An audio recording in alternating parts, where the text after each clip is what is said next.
It's a chilly night in the Back Bay of Boston as the Red Sox and Kansas City Royals get ready to play the nightcap of a day-night doubleheader. It's Game 3 of the series between Kansas City and Boston. Hi again, everybody. I'm Don Orsillo, and welcome to Red Sox Baseball. Welcome to Game 2 tonight.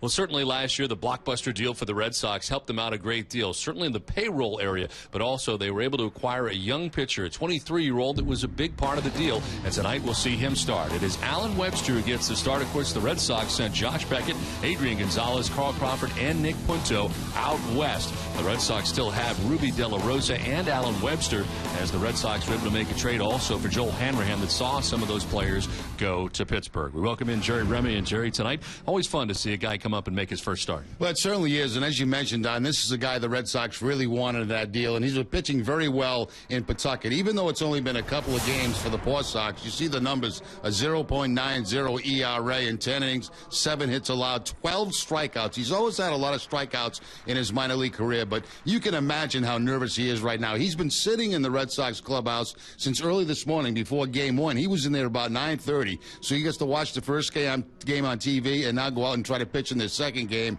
If he can get through the first couple of innings with the nerves, hopefully he'll be okay. Red Sox looking to bounce back after a loss earlier today. It's a chilly night here tonight at Fenway Park. They'll be all bundled up. Back with the first pitch after this.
Dunkin' Donuts, Hyundai, Kia of New England, Mitsubishi, Toyota's official website for deals, buyatoyota.com, and by Southwest Airlines.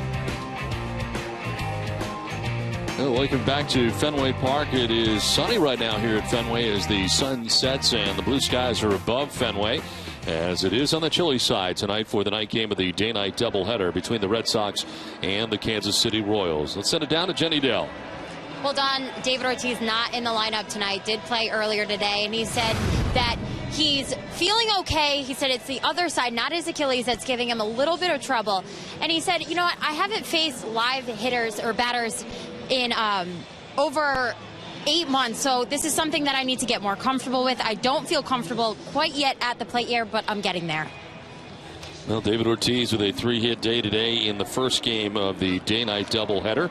And we sort of anticipated he would be off tonight, I think. Yeah, John Farrell wasn't quite sure about it before Game 1. I think he totally expected Ortiz to have the second game off, but they were going to see how he felt between games and make that decision then. I'll tell you what I've been impressed with, Don, is the way he's swung the bat since coming back up. He has not had a lot of minor league at-bats, only about 18 to 20. Yeah. And the fact that he's come up swinging the bat fairly well, that's a great sign for the Red Sox. Now, can he keep those heels in good shape and feeling good? We can get him in the lineup every day, and that's going to be a big boost for the Red Sox. Well, today the Red Sox dropping the first game of this day-night doubleheader as they lose 4-2 to Kansas City. The Red Sox had a very good chance in the bottom of the 8th inning, but could not score. And as it turned out, the Royals were able to take Game 2 of the series.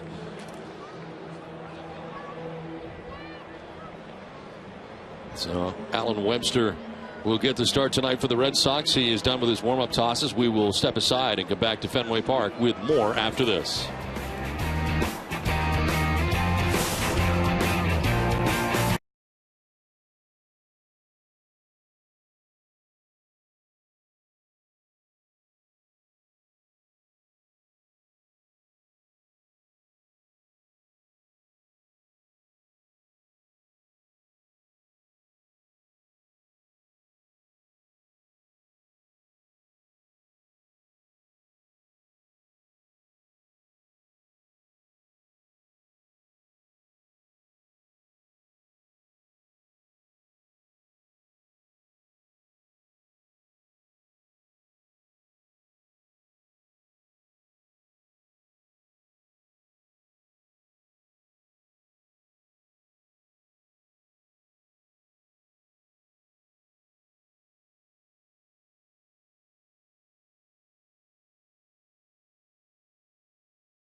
And we have seen many of these signs throughout the day here at Fenway Park in the last 24 hours here, of course, playing the first game at home here yesterday afternoon and playing the day game today and now the night game tonight. And the theme has been the same as the Red Sox host the Royals tonight, and the second crowd makes their way here into Fenway Park, and soon the Red Sox will be making their way onto the field. Well, the cold hard facts are brought to you by Coors Light, and Yu Darvish, 10 double-digit strikeout games through the first 33 appearances, third most since 1916 behind Dwight Gooden and Hideo Nomo. Matt Harvey has pitched at least 7 innings with less than 4 hits allowed in his first 4 starts, the 4th pitcher since 1916 to do so. And Major League Baseball announced they'll be donating $6,000 to the One Fund, the Marathon's Victims Relief, on behalf of MLB Players Association, and the Red Sox. And Mayor Menino here to receive that check. Now on the mound is Alan Webster as the Red Sox have taken the field here tonight from Fenway Park. Let's check out the Kansas City Royals batting order, and it's brought to you by Jordan's Furniture. As Alex Gordon leads it off in left field in game 2. It is Alcides Escobar at shortstop batting second. Billy Butler is the DH batting third. Eric Hosmer at first base in the cleanup spot. Lorenzo Cain in center field. Mike Moustakas back at third base. Jeff Francoeur in right field. George Kataris, former Red Sox catcher, bats 8th. And it's Elliot Johnson at second base who bats 9th. Alan Webster on the mound for the Red Sox as Webster with Pawtucket making 2 starts without a record, but a nifty 0.90 earned run average. As the Red Sox starter is brought to you by Verizon Fios. See the strikeouts, 12 Ks to 3 walks. The 23-year-old making his major league debut. The Red Sox defense is brought to you on Nesson by Southwest Airlines. It'll be Will Middlebrooks at third base, Pedro Siriaco the shortstop, Dustin Pedroia at second, and Mike Napoli the first baseman. Left to right, Mike Karp, Jacoby Ellsbury, and Daniel Nauber. And David Ross doing the catching for Alan Webster. Now the umpiring crew tonight, Tony Randazzo has a play calling the balls and strikes. Manny Gonzalez at first base, Wally Bell at second base, and Lance Barrett is the umpire at third. Well, tonight's game is available in Spanish by pushing the SAP button on your television remote. Enjoy the game. Buenas noches, amigos. Cool night here tonight at Fenway Park. Game 1 started about 50 degrees. It's dropped down to 47 for Game 2. And breeze in from right field at 6 miles per hour. Forecast is for more of the same. Clear here tonight at Fenway. Not a cloud in the sky during both games so far. And now it's Gordon ready to step in to get it started.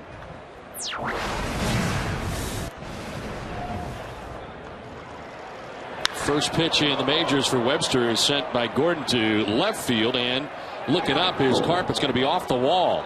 Headed for second base is Gordon, and he's into second, standing with a double. Well, a year ago, Gordon was a double machine for the Kansas City Royals, and he doesn't waste any time. That first fastball he sees plops off the left field wall for the leadoff double. 5th double of the season already for Alex Gordon.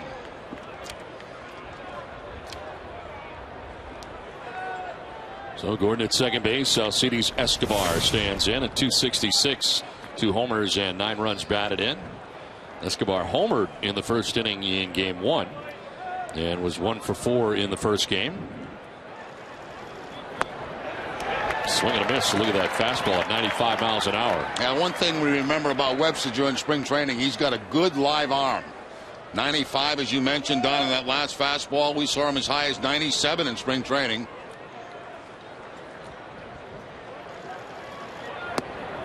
One pitch missing inside. Red Sox having their 7-game win streak come to an end here today in Game 1. Dropping the first game 4-2 to Kansas City. On the ground and diving it short is Siriaco. His throw is going to be airmailed behind the Red Sox dugout. And they'll award second base to Escobar. Gordon will be able to score and put Kansas City on top 1-0. Well, you could see as soon as that ball left the hand of Pedro Siriaco, it was going to fly. A nice diving play, but then the throw just takes off on him into the seats over the Red Sox dugout. So that should go as a base hit, an error on Siriaco, and another quick 1-0 lead by the Kansas City Royals. It is an error, and the Red Sox trail here 1-0. No RBI on the play as Alex Gordon scores, and very quickly Kansas City on top as they were in the first game. Now it is Billy Butler who takes a pitch high for ball 1. And Butler also playing in the first game, had a base hit in the 4th inning, a 1 for 4 first game today.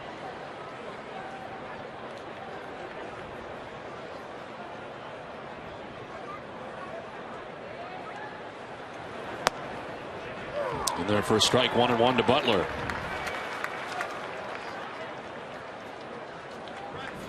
Major League debut tonight for Allen Webster.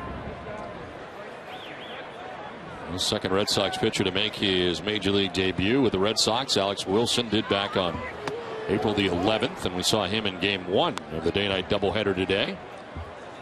3rd player overall for the Red Sox this season. Of course, Jackie Bradley Jr. on opening day started for the Red Sox at New York. Stephen Wright has not yet appeared in a game, but is on the Red Sox 25-man roster and in the majors for the first time. That's in there for a strike.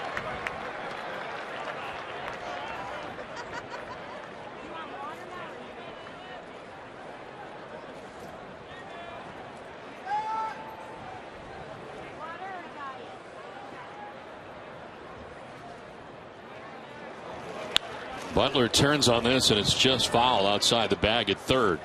Sure, you're talking about the nerves that he must be going through here, especially early on in this outing. You know, I saw him in the clubhouse, I mean, before Game 1, about 9:30 this morning. He was already sitting there, and he's been sitting there all day, probably watched the game on TV, tried to study maybe some of these hitters for Kansas City. But, I mean, the nerves of your first Major League game, your legs are shaking. Swing and a miss. Butler goes chasing. So his first strikeout in the major leagues is Billy Butler. Is a pretty good hitter. 1 down here in the first inning. Yeah, keeping that fastball away from Butler got Butler to chase one that was probably out of the strike zone. Good results there. No contact, and the runner has to stay at second base. 1 out, Escobar at second, and Eric Hosmer the batter. Played during the day, back in there tonight. A 2-hit performance in the first game. Also had a stolen base.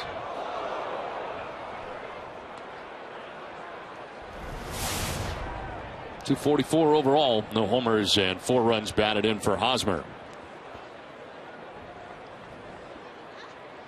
Escobar at second with 1 down and a run already in.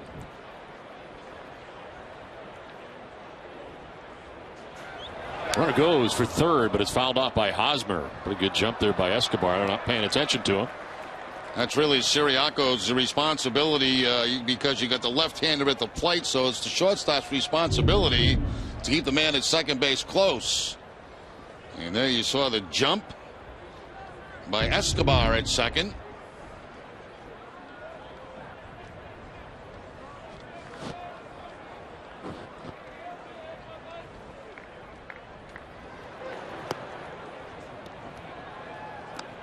Changeup that time. First changeup we've seen from Webster. 86 miles an hour on the changeup.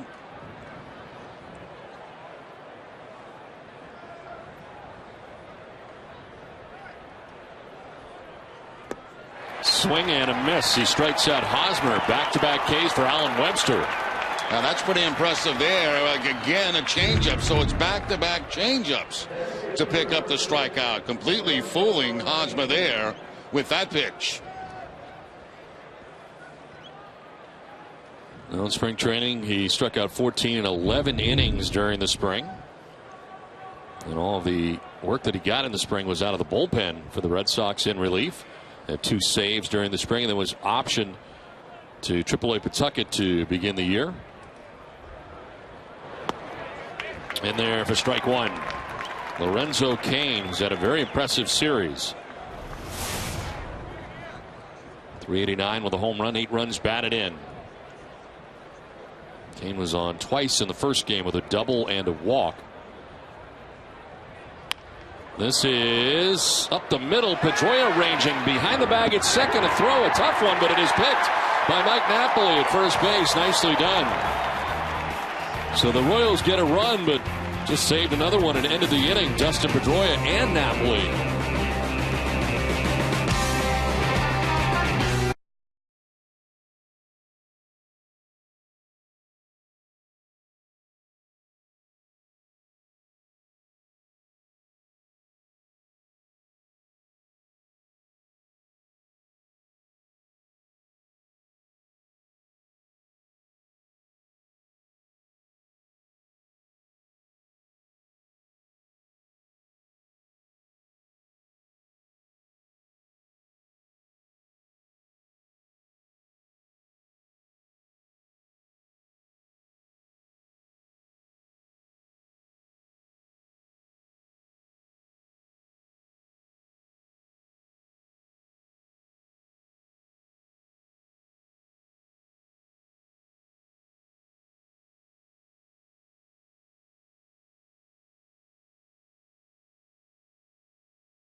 Come to bat trailing 1-0. Jeremy Guthrie, the former Baltimore Oriole, makes his 4th start. He's 2-0 with the 3.20 earned run average. A tough time in Colorado. So we've certainly seen a lot of Jeremy Guthrie over the years. Opponent sitting at just .213 against him as Jacoby Ellsbury takes ball 1. Ellsbury at .282 with a home run and 9 runs batted in. He was 1 for 4 in the first game today.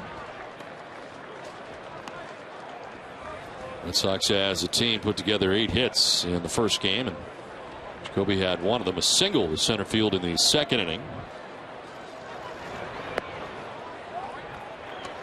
3-0.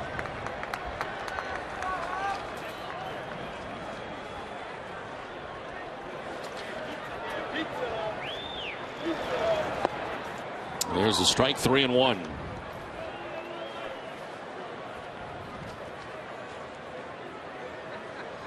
Fourth start of the season tonight for Guthrie. 19th career start against the Red Sox, and there's ball 4. Ellsbury down to first base. Let's check out the Red Sox batting order, and it's brought to you by New England Chevy dealers.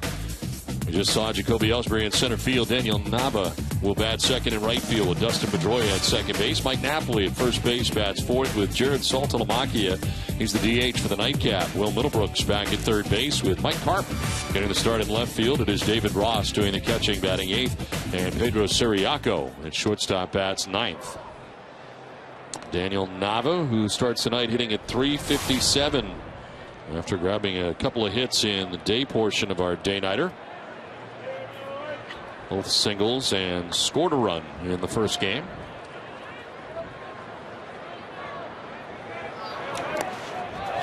In the dirt, Ellsbury takes off for second base, and he'll get there without a problem. Kind of jogs into second base. Guthrie that time trying to snap off the breaking ball, the curveball, and it bounces, and as soon as the ball hits the dirt, pretty clear to Ellsbury that he can make second base. Wild pitch charge to Guthrie that allows Ellsbury to take second base. Ned Yost, the manager of the Royals, looking on here as the Red Sox are trying to answer a first inning run by Kansas City as Guthrie bluffs off the backside of the mound.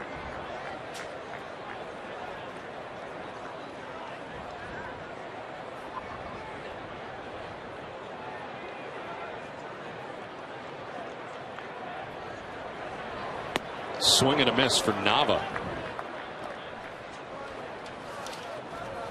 It seemed like every time the Red Sox faced the Baltimore Orioles, they somewhere in that series would see Jeremy Guthrie. Changed his mechanics a little bit since being with the Orioles. Guthrie signed a 3-year deal with Kansas City as a free agent. Ellsbury takes off, lining out to first base is Hosmer, and he will turn it into a double play. Hosmer able to make the grab on the Nava liner, and with Ellsbury taking off trying to steal third, they turn it into a double play. Certainly would have had the steal of third had Nava not made contact, but the good solid hard line drive, and then there's obviously no chance for Ellsbury to get it back, so the Red Sox hit into the line drive double play.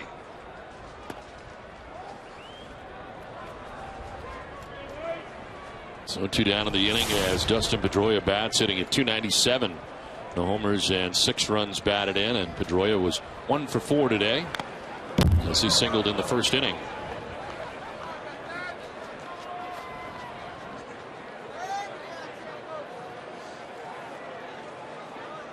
Red Sox in game 1 trailed 1-0, but came back to take a 2-1 lead as they scored twice in the bottom of the first inning, but Kansas City scoring 3 times in the fourth inning off Ryan Dempster. 1-1 is low and in.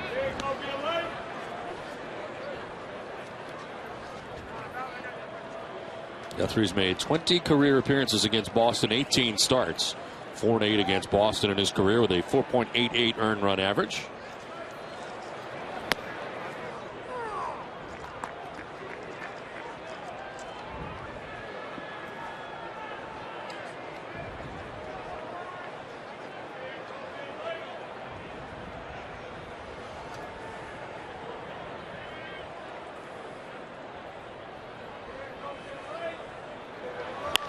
On the ground towards the second baseman Johnson, who fires to first base. For the third out of the inning, we are done with 1. Jenny Dell will be with Mayor Menino when we come back.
and Major League Baseball has been known to really come together when important events have happened, donating over $640,000. What does that mean? It's spectacular. One fund did real well with the Red Sox and Major League Baseball, over $600,000, and they got $40,000 also from the fans who just passed the hat the other night. And it's about Boston coming together, and that's what we looked at this fund, that everybody's coming together to help each other out, and that's so important in this very difficult time. Exactly what you're saying. Everyone's coming together. A very emotional ceremony here at Fenway Park yesterday. Everyone out here supporting everything with the city of Boston today. What does that prove about this city? Well, it's a city that's a caring city, a compassionate city, an enduring city, and we're not going to let the terrorists take us down, and we're going to show them we're stronger than they think we are. And I just say, all I've seen since Friday evening is people coming together saying, we're going to make this a better city, a better community, and I'm so enthusiastic about it. It's really making me feel good about our city. It's a tough week. We had to face a lot of different challenges, but when we made the capture on Friday night, wow, I drove back to Boston, coming from the command center, people out in the seats just yelling and screaming, singing God Bless America, parades, spontaneous parades happening throughout the city. Wow. But, that's now how we all bottle that and make that a long-lasting effect in our city, in this industry. But we can't forget the victims we had, those 3 individuals. I mean, they lost their life senselessly, and it's so, like, my heart goes out to them, especially the young boy from Dorchester who my grandkids know. And it's tough, but we're going to get there. Well, that's Boston, and it is tough. What would your message be to fans out there right now? The fans, to folks out there, folks, thank you for supporting us during this tough, difficult week, and now we're going to move forward, and we want you to all of us move forward and have a better city than we had in the past. But because of the heart of the city, we got through it. Well, thank you, and thank you for all that you've done. Enjoy this game. Thank you. Mayor Menino, obviously a terrific mayor, and Jerry, he will be missed here in his last term. He certainly will be missed. I mean, he's a man of the people. There's no question about that. He's physically, had some problems, as you well know, and that's the reason he's probably not running again. But the fact is, he's been so involved with this city for such a long time, and just a terrific guy.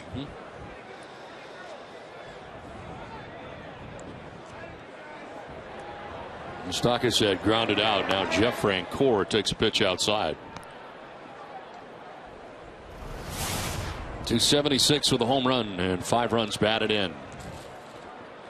4 in a row retired by Webster after giving it back-to-back hits in the first. Now Francoeur will pop it up around the bag at second. Pedroia makes the catch for the second out of the second inning.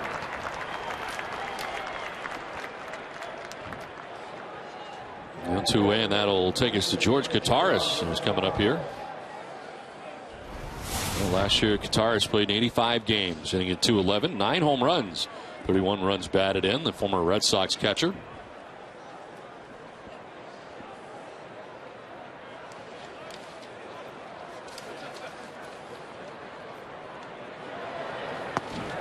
In there for strike one. Well, he finally made his Kansas City Royals debut yesterday. Walked as a pinch hitter in the 9th inning. Last start he had was on October 3rd against Texas while playing for the Oakland A's.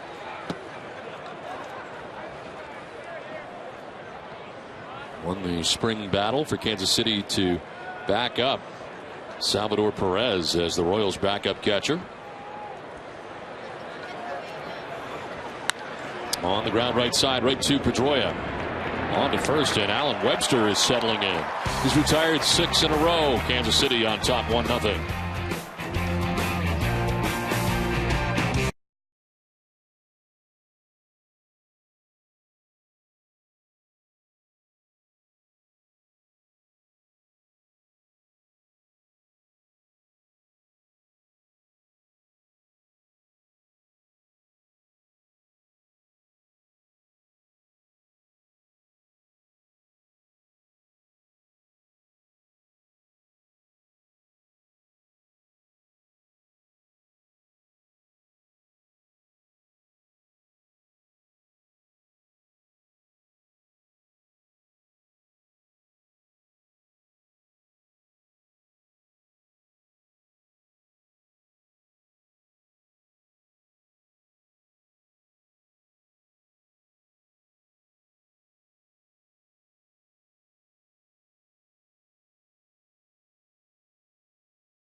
The bottom of the second inning. Scoop, scoop, scoop for the home team with the delicious Hood Red Sox ice cream. Catch your favorites in the freezer aisle today. Always good, always Hood. That's 3 scoops. Those trips on the scoops. Trips on the scoops. Very good, Don. We head into the bottom of the second inning. Napoli, Saltalamacchia, and Middlebrooks coming up. Jacoby Ellsbury walking in the first inning, but was doubled off, and Red Sox could not score to answer the Royals' run. Napoli, Saltalamacchia, and Middlebrooks coming up here to face Jeremy Guthrie.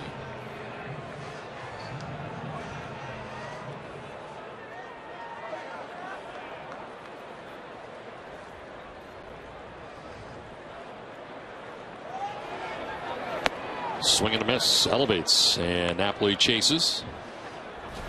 And Napoli playing in the first game as well today and was 0 for 3 with a walk, although he did ground out in the first inning, picked up his 18th RBI of the year. Chopped down the third baseline foul.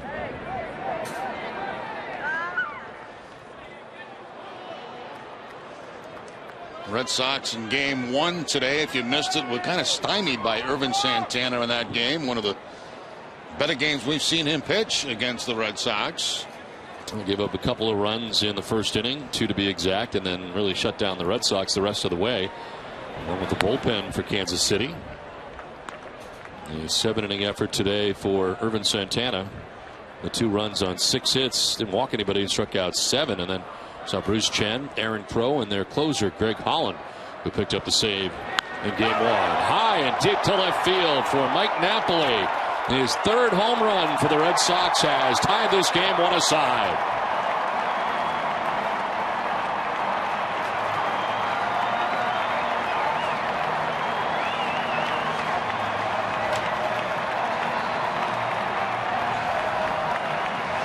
That is the 2nd home run that Napoli has had against Guthrie in his career, and it was a long one.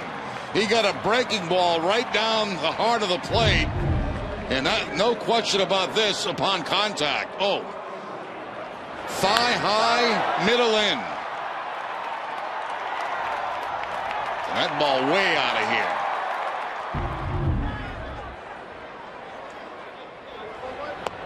Saltalamacchia, who caught game 1, is the DH for game 2. The Sox have now hit 16 home runs this season, and with it, Hess and Hess Express donate another $500 to the pediatric trauma program at Boston Children's Hospital. That brings the season total to $8,000. Hess and Hess Express committed to helping the cause.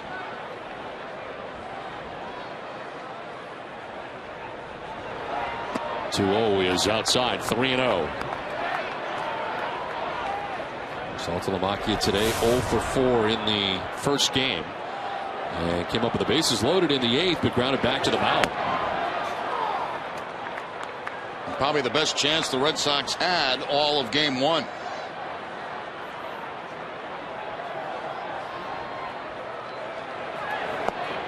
Ball 4, and Saltalamacchia draws the 2nd walk given up by Guthrie tonight. Dave Eiland, the pitching coach for Kansas City. 1 on, nobody out. Middlebrooks coming up.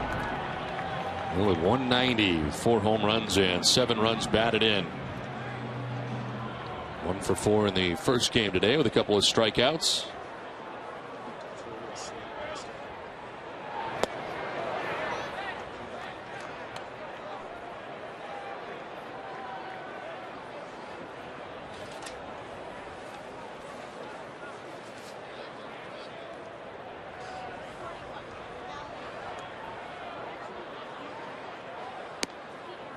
Strike over the outside corner. Middlebrooks down 0-2.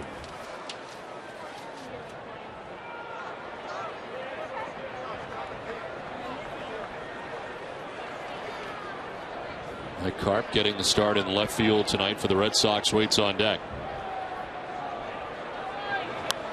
Check swing and a foul off to the right, out of play.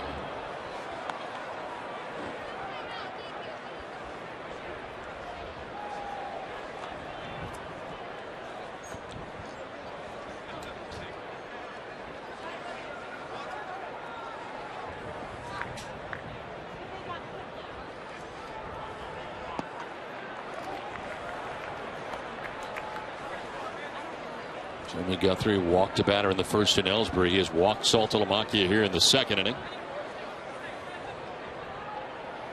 Trying to continue his early road success so far this season. He's allowed 3 runs through 13 innings.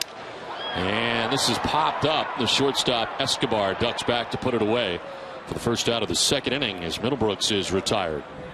That jam that time. One of the few times we've seen a pitcher come inside on Middlebrooks. And that time they come inside and really jammed him for that little pop up the shortstop. You've seen so many outside pitches. It's almost like he's surprised now if he sees something inside. Now Mike Carp coming up here. Key matchup brought to you by Honda. 3 for 6 against Jeremy Guthrie with 2 home runs. And he finds himself in the lineup for the nightcap as takes a pitch up high for ball 1. Carp did not appear in the first game for the Red Sox. 4 for 7 so far in a Red Sox uniform.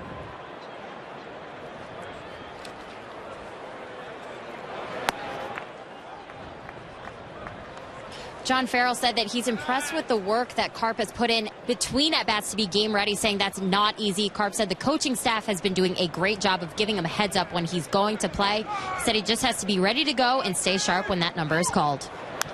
So it sent foul off to the left. Joe, you're talking about how amazed you were how guys do that. You keep that kind of timing. Yeah, you know, fortunately, when I played, I was an everyday player. And you know, you got a couple of days off and your timing's out of whack. And for guys that are not everyday players, it's very, very difficult.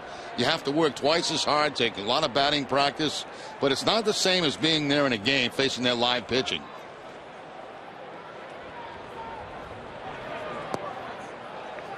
Plus, he had a great night in Cleveland a few nights ago. His last 4 plate appearances, 3 extra base hits. I think that first start had 2 doubles and a triple the other night in Cleveland, the game you were talking about. 3-1 is in the air to left field. Back goes Gordon. He is at the wall, and it's off the wall. Saltalamacchia got a good jump and is going to try and score all the way from first base, and he will. Wall ball double for Mike Carp, and the Red Sox take a 2-1 lead. Now there's a case there of really not knowing the wall and being unfamiliar with it here at Fenway Park, because Carp takes this ball to the opposite field and it's going to get by Alex Gordon, who got trapped up close to the wall. The shortstop Escobar did not go out very far, and that's going to allow Saltalamacchia to score. Here's Gordon with the deep, but the ball gets by him. And it's the shortstop that's trying to track it down. By the time all that happens, Saltalamacchia scores.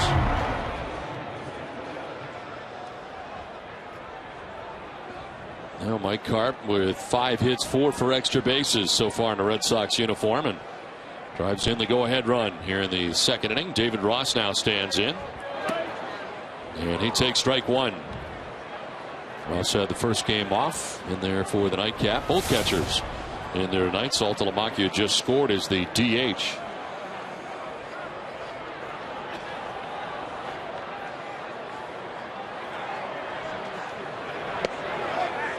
Quickly 0-2.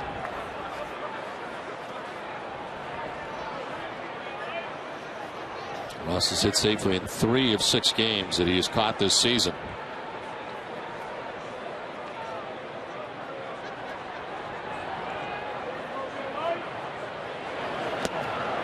Swinging a foul tip into the catcher's mitt for strike 3. First strikeout for Guthrie in the second out of the second inning.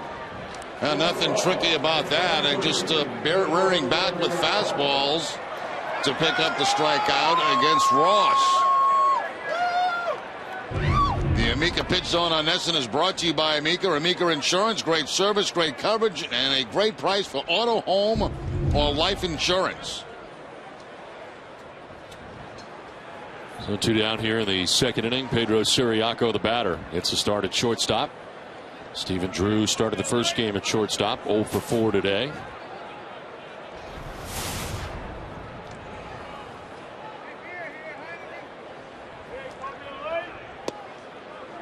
Strike 1 to Siriaco.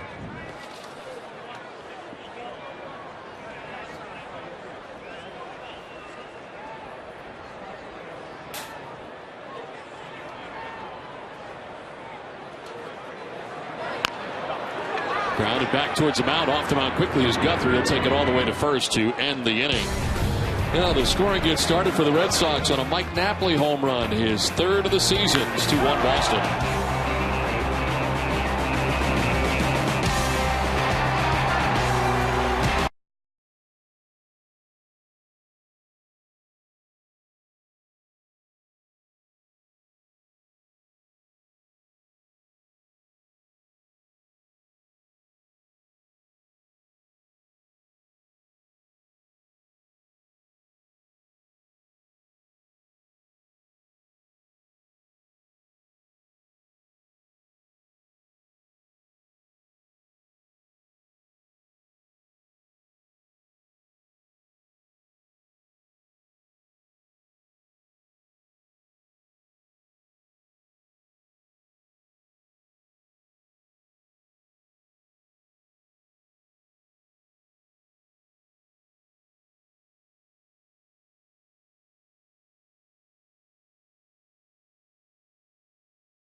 On top.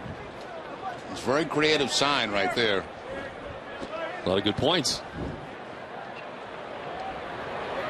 Pitch is low from Alan Webster. He's settled into this outing, his first major league start. Just the second batter that he has not thrown a first pitch strike to. And his start is Elliott Johnson, leading it off here for Kansas City. Late swing, fouls it off. Johnson 2 for 10 at the start of his Kansas City career. Pinch ran in yesterday's game.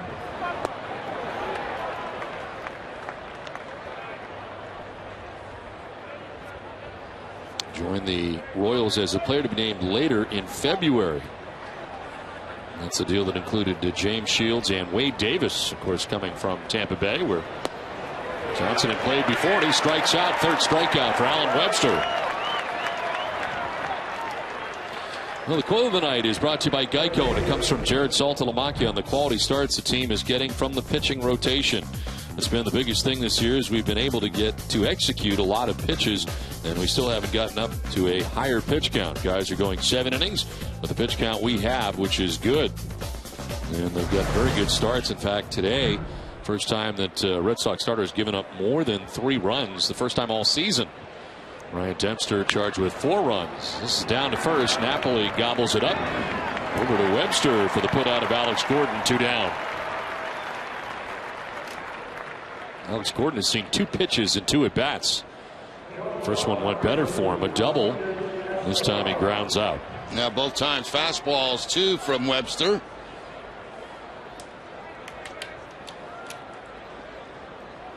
So 2 down here in the 3rd inning. 8 in a row retired by Webster, and this brings up Alcides Escobar. Singled, reached second on the throwing error by Siriaco.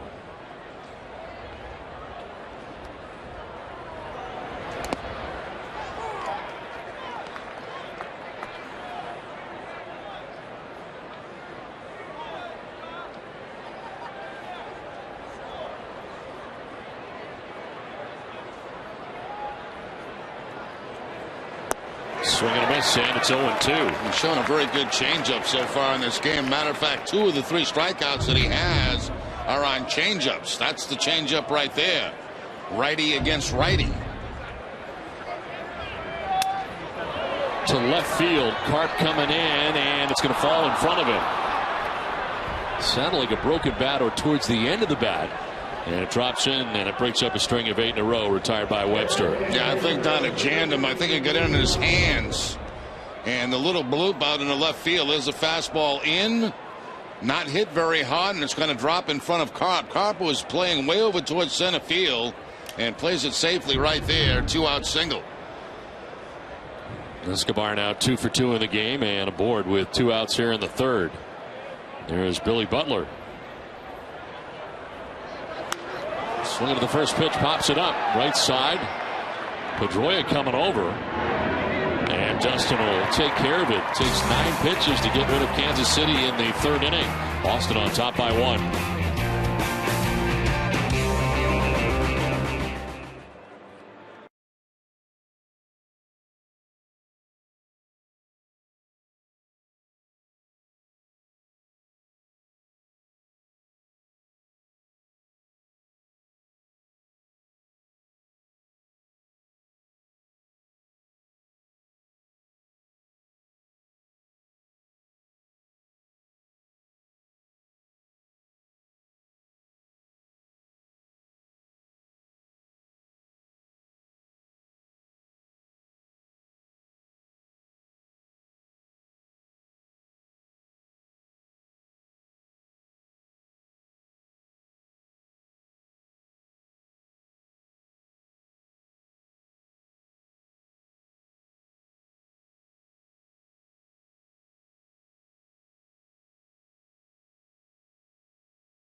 Bat in the bottom of the third inning.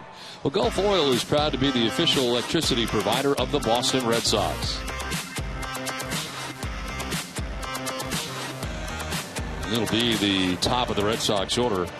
Jacoby Ellsbury, Daniel Nava, and Dustin Pedroia to bat in the inning. Jeremy Guthrie back on the hill. Ellsbury walked in the first inning, got a second on a wild pitch, but then it's part of a double play and a line out by Nava when he was trying to steal third base. Now he shoots one in left field, sending Gordon back, and this time it'll be off the wall. Gordon will play it a little better this time, firing to second where Ellsbury will be safe at second base. Well, for most players, that's just a single, but not for Jacoby Ellsbury. There was no doubt when he made contact, he was going to head to second base with the double. Like Carp going to the opposite field, finding that left field wall. But then when he realizes it's going to be off the wall, that's when he picks it up around first base. And from there, no contest. You know, Alex Gordon has led in outfield assists for left fielders the last 2 years. And that time played a little better off the wall than he did the first one, as Ellsbury still gets in at second base, and Daniel Nava ground one foul to the end of the Red Sox dugout. Nava lining into that double play in the first inning. And 2 hits in the day portion of our day-night doubleheader.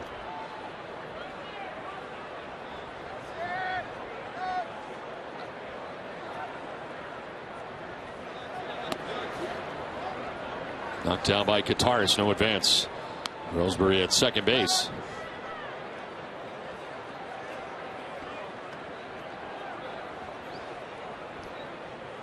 Dustin Pedroia waiting on deck. Red Sox batting here in the third inning.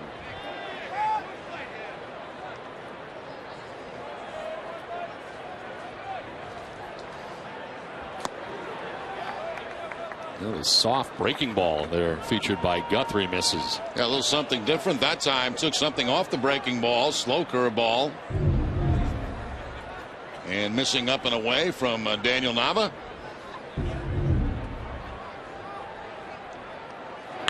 Nava grounds one right side. Elliott Johnson from the outfield throws him out, but a good job to move the runner along as Ellsbury takes third base. Send it down to Jenny. Well, Don, it's our first doubleheader here of the regular season, so we want to do a fan question here, or it's our AT&T question of the night. So fans at home, what do you feel are the pros and cons of teams playing doubleheaders during the regular season? Tell us using the hashtag Let's Play 2, and we'll reveal the best ones later in the game. Again, hashtag Let's Play 2. First doubleheader for the Red Sox as they have another one as of right now scheduled against the Tampa Bay Rays, a makeup game on June 18th. Plus game one today was Vermont Day. And I really love those scenes that they show, on TV that we see of the farms. It's so peaceful looking, on Vermont Day. Vermont is a very peaceful place, like this, for instance. There are the cows. Yes. Isn't that peaceful looking? This is grounded back up the middle into center. It'll score Ellsbury from third base. Dustin Pedroia drives in the Red Sox third run. Red Sox on top 3-1. El Pedroia gets a fastball from Guthrie right up the middle. No problem to score Jacoby Ellsbury, who was moved to third base by Daniel Nava. Infield in, ground ball right back through the middle. Pedroia picks up his 7th RBI of the season. 1 out, 1 on. Mike Napoli homered in his first at bat.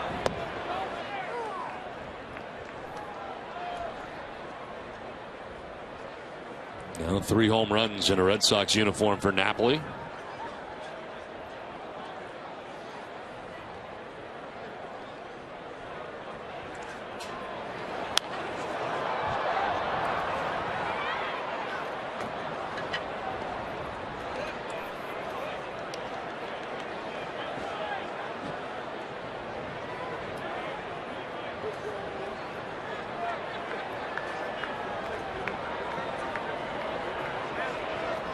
Pedroia held on by Hosmer at first base. 0-2 is away.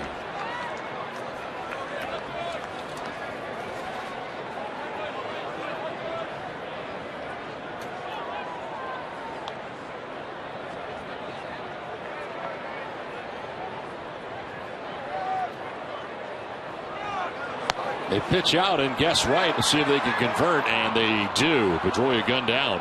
Guitarist going for the pitch out, gets it, and throws out Pedroia for the second out of the inning. Yeah, that count is kind of an invitation for a pitch out. A 1-ball, 2-strike count. They have a pitch to waste, so they pitch out and they catch Pedroia at second base. Look at Dustin on the grass. Kind of a crazy direction towards second base, but would have been out anyway. Napoli fouls this one back above us.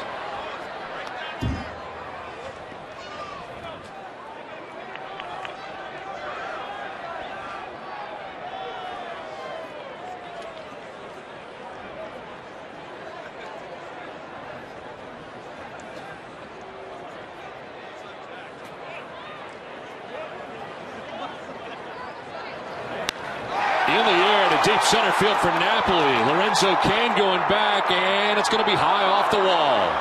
Cain plays the carom, but Napoli into second base, nearly picking up his second home run of the night. Didn't miss by a lot. Yeah, did not miss by very much. As a matter of fact, upon contact, I thought that ball was going to go in center field.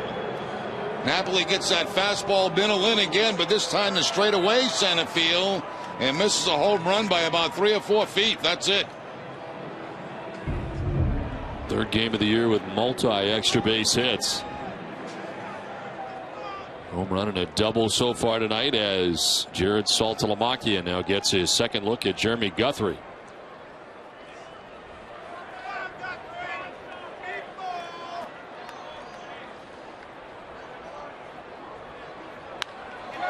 To first, and it eats up Hosmer. Johnson will run it down, and his throw is going to come to the plate. Napoli is hung up between third and the plate. And Moustakas runs him back. Now Kataris. It is Escobar, the shortstop, who applies the tag, and the Red Sox running into the last out of the inning, as it turns out. But the Red Sox do add a run and lead it 3-1.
Bank, you put your family first, your job first, even your team first. Isn't it time someone put you first? Eastern Bank does just that with products like Eastern Free Checking. Here, you're first. Eastern Bank. See a lot of those Wally hats around, huh? I think they've become very big. They have. They're very popular, and they're very warm.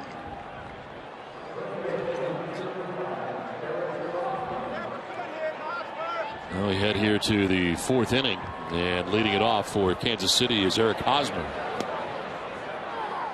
And there for strike one. Hosmer, a strikeout victim in the first inning, one of 3 Ks. For Alan Webster, and what has been an impressive start for the 23-year-old. And he gets it by Hosmer. There's that changeup again. That's been very effective for him tonight.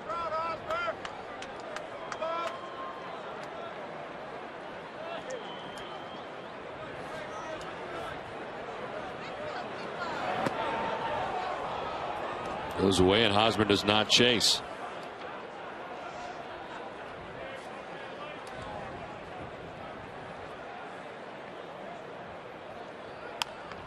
Chopped to third and on the half hop. A nice pick by Middlebrooks. His throw is in plenty of time. It's the first out of the fourth inning. Very nice play by Middlebrooks. That ball looks like it bounced off to his left. Look how that play had to play that in between hop. That by no means an easy play for Middlebrooks, charging it and playing it off to the side.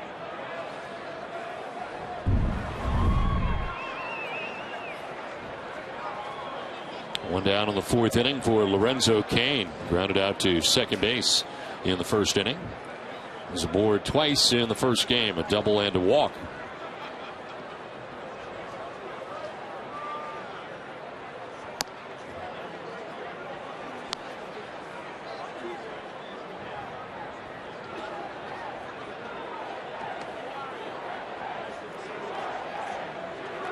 Look out, and hit on the shoulder is Lorenzo Cain. One out hit batsman here in the top of the fourth inning. That's a changeup that got away from Webster that time at about 84 miles an hour. See the changeup grip, and it gets Cain right off the tricep area.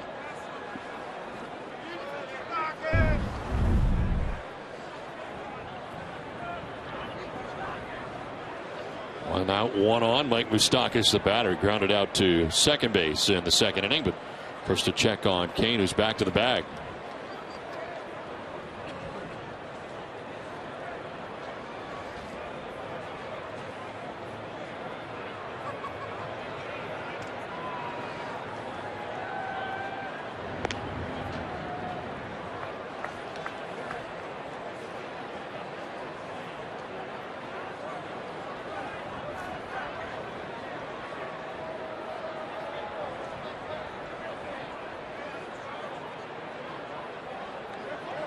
Runner goes.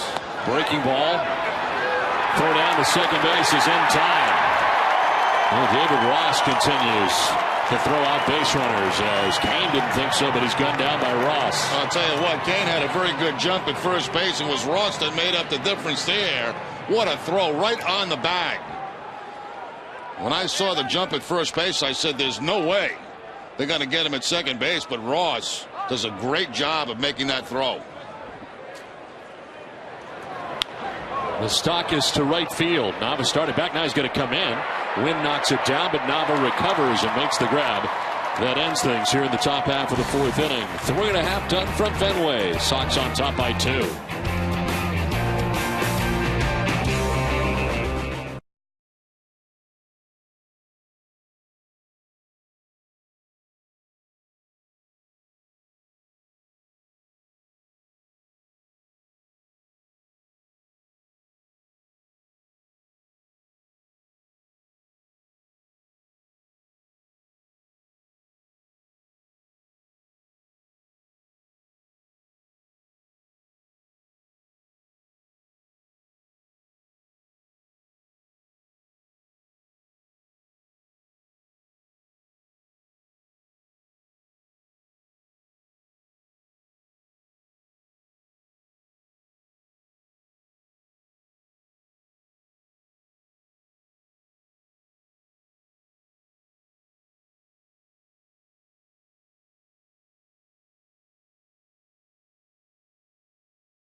On top 3-1 as Will Middlebrooks leads it off.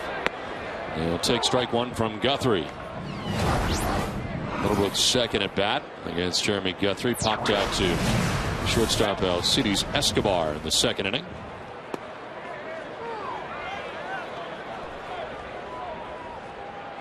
Quickly down 0-2.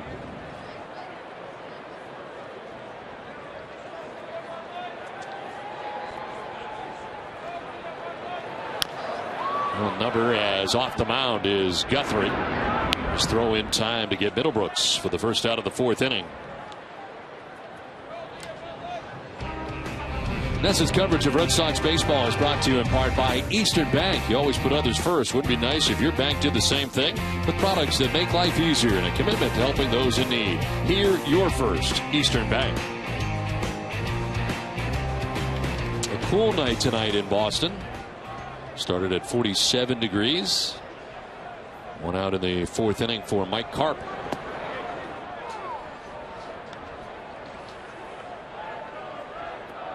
Karp doubled to drive in a run in the second inning.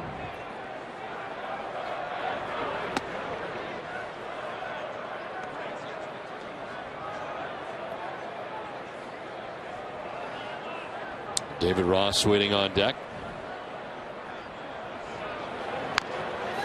On the ground, foul for Karp, 1-2.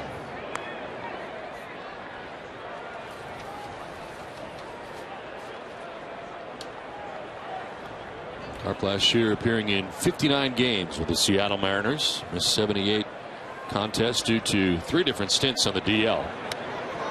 Almost got hit, but jumps back out of the way. The pitch inside.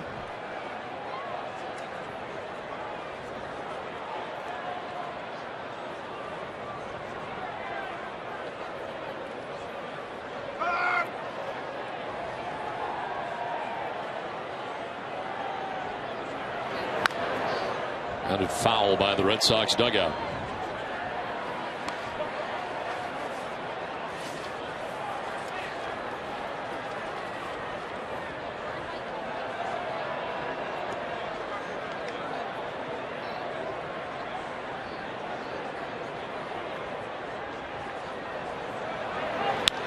Carr puts it in the air to left center field.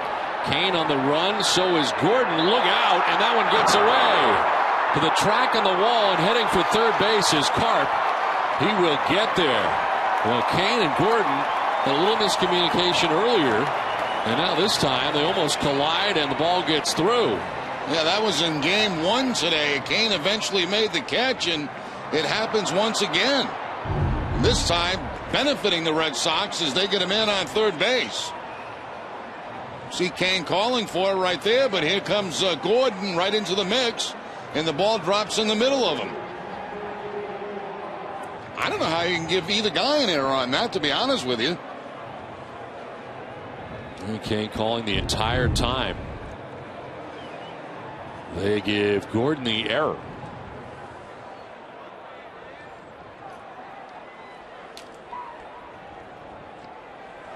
So Carp at third now with one out. And David Ross takes ball 1. I mean, if Gordon is not in the way, Kane makes that play, yes? I believe he does. Yeah. Yes. So for him setting the pick, he is charged with the error. The only reason I called for a hit on that is because nobody touched it, did they? Not that I'm aware of. Hot shot to third. Moustakas has time to recover and does. And to throw out David Ross. No advance for Carp at third base. 2 down. Well, the infield pulled in for the Royals, and a hot shot down there by Ross. But Moustakas able to knock it down. Takes a peek at that runner at third base, and then the throw to first to get the out. So it'll be up to Siriaco to try to get a 2-out hit here to bring the run home.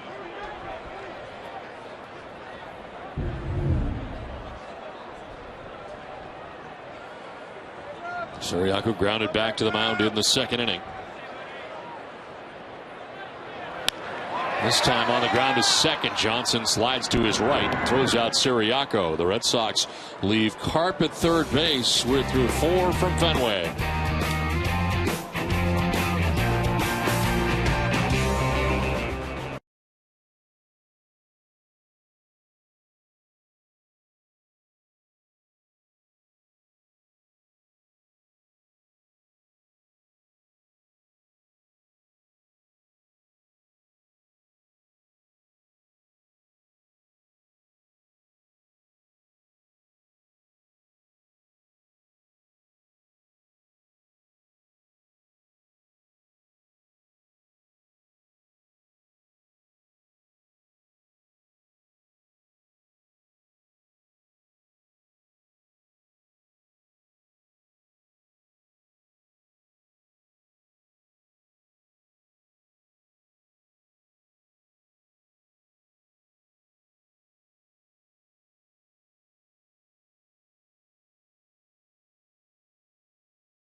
Between innings, a Vermont native and Officer Rachel McGuire just giving a hand here at Fenway Park. The officers here at Fenway Park. Please welcome District 4 Boston Police Officer Rachel McGuire.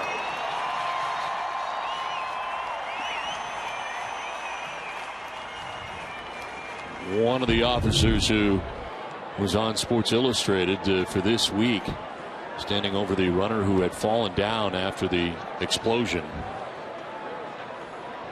And of course, today was Vermont Day here at Fenway Park, the first game, and She's honored here tonight.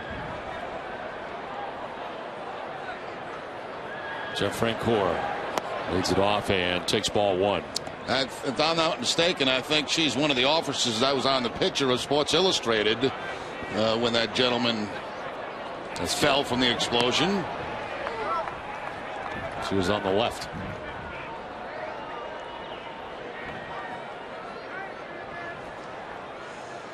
The 1-1.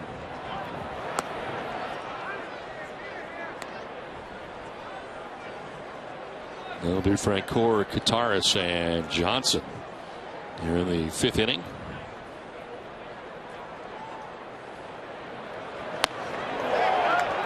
Two and 95 that time from Webster. They've been staying away pretty much all day from Francoeur. That time he comes inside with that 95-mile-an-hour fastball and gets a swing and miss. Didn't miss by a lot at 97 that time.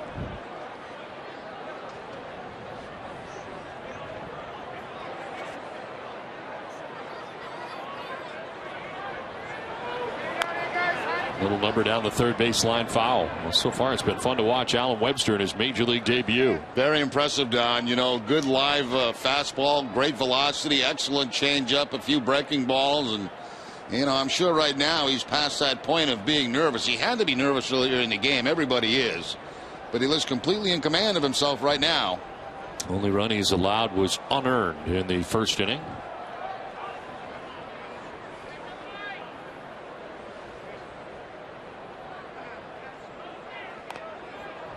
And a check swing, Francoeur fouling it off.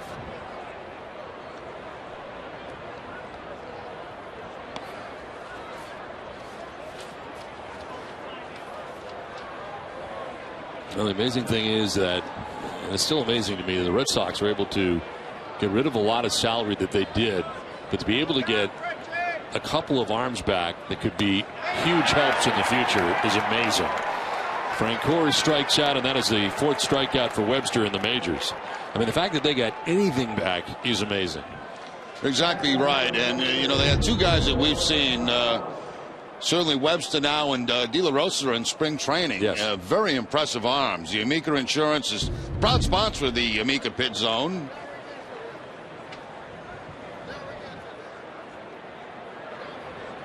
George Kataris takes strike one. He grounded out to second base in the 2nd inning.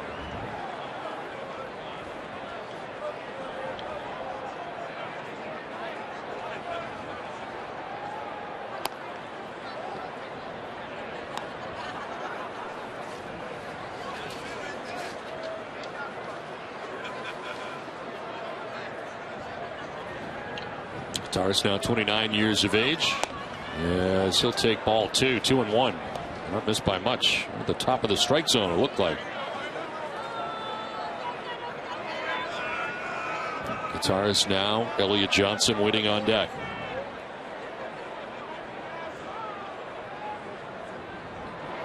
Kataris to right puts a charge into this one. Nava back, and that is gone. Into the bullpen. George Kataris with a home run, his first in a Kansas City Royals uniform. And the Royals back within a run. It's now 3-2. Well, Kataris picking up his first hit of the year, and it's on the fastball from Webster, hooking the ball into the bullpen of the Kansas City Royals. Nava going back, but he's going to run out of real estate. And Webster knew right away that that ball was hit pretty well. 9 home runs and 171 at bats last year for Kataris between Milwaukee and Oakland. Elliott Johnson with a swing and a miss, quickly down 0-2. We'll see how Webster reacts here. So far so good. He's giving up the solo shot to George Kataris.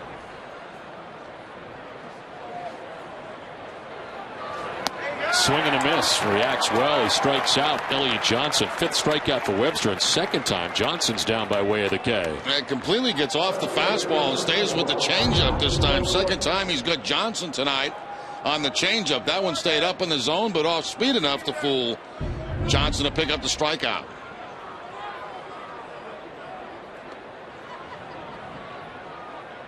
Two down here in the fifth, and Alex Gordon, the batter. Double on the first pitch thrown by Alan Webster in the major leagues back in the first inning, and he would score the Royals' first run. Breaking ball in there for strike one.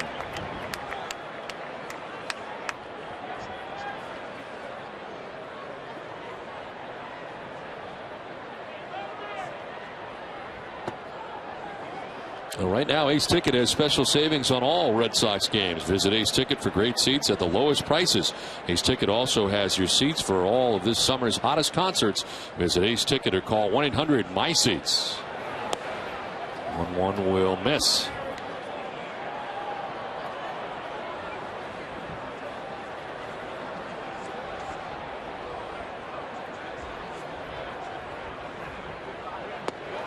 Another curveball in there for strike 2-2.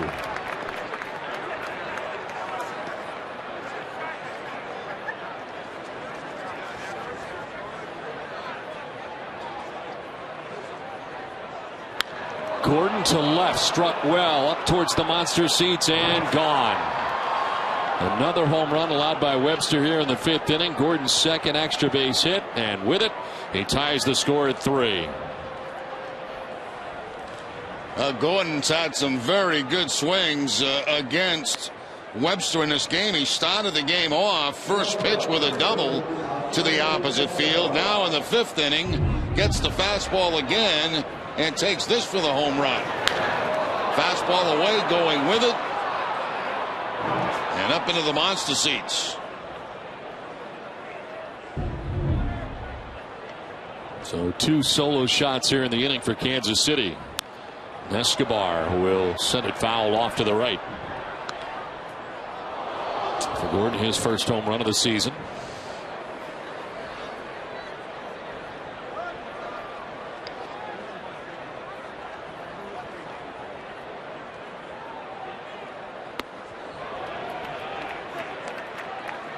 Escobar 2 for 2. Infield hit to short in the first inning, and then he singled to left in the third inning. Here he is in the fifth, and now a tie game. Back towards the mound. Webster will field and throw to the out that ends the inning, but the damage done. Gutierrez with a solo shot. Gordon with a solo shot. All tied at 3.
Nonprofit children's organization. Thousands of kids have had the chance to catch a Red Sox game thanks to Dunkin' Donuts. Tonight we welcome the Hopkinton Middle School from Contoocook, New Hampshire to historic Fenway Park. Dunkin' Donuts committed to the community. Well, it's now a tie game.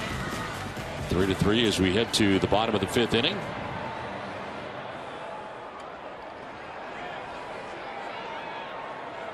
Jacoby Ellsbury, Daniel Nabe, and Dustin Pedroia.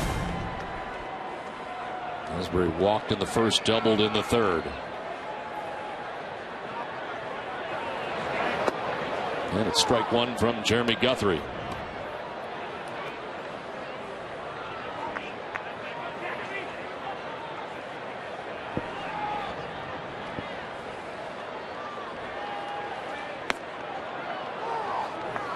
Quickly down 0-2.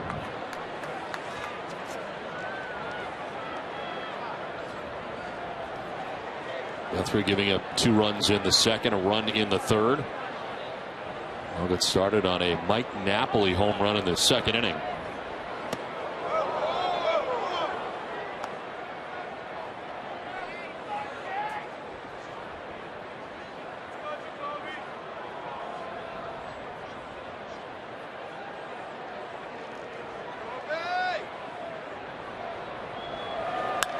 To left, Gordon, as he has to work with the lights out there, the light bank, able to make the catch. Definitely into his eyes there, but it's out number 1 of the 5th inning. Let's check in with Jenny. Don, 47 brand is joining forces with the people of Boston, and they're selling these hats right here, $20 a piece, and 100% of the proceeds going to the One Fund Boston. You can go to the Yawkey Way store online right now. They're sold out right here, but more coming into the store later this week. The website is YawkeyWayStore.com. All right, Jenny, thank you very much. YawkeyWayStore.com. Nava is 0 for 2. He is lined out into a double play and grounded out to second base. Now to left field down the line. Gordon on the run towards the seats. But that will end up foul.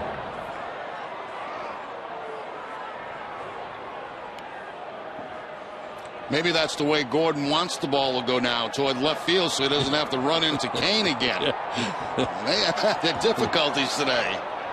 I don't think Lorenzo really wants to go over there either at this point. I think Lorenzo might be getting gun shy now. Yes.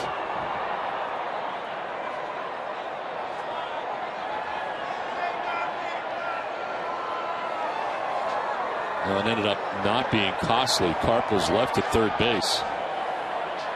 Red Sox couldn't get him in with 1 out. The miscommunication out there at left center, but Ross grounded out. Siriaco grounded out, and Red Sox could not score.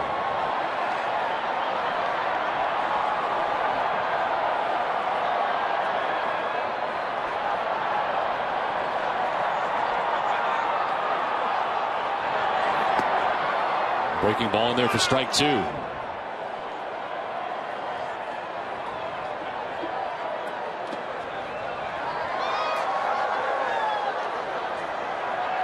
Guthrie from Oregon originally, now resides in Utah.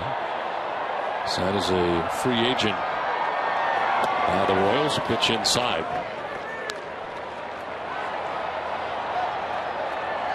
Several seasons under 500 individually in Baltimore. It was 10-12, 10-17, 11-14, 9-17 in his last year in Baltimore. 17 losses.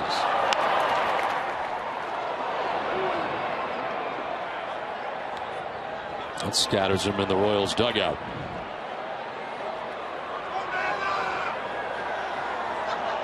And 17 losses, both 09 and 2011.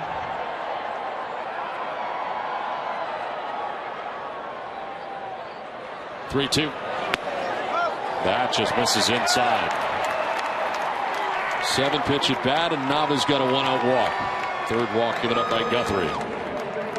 Well, Nessa Daily brings you everything you need to know about the full day in Boston sports tonight following our doubleheader coverage. Daily will bring you complete reaction and analysis from today's Sox games, plus a look at what happened at the Garden today between the Bruins and Panthers. All that and more tonight following our Red Sox coverage on Nessa Daily. 1 out, 1 on as Pedroia looks at ball 1.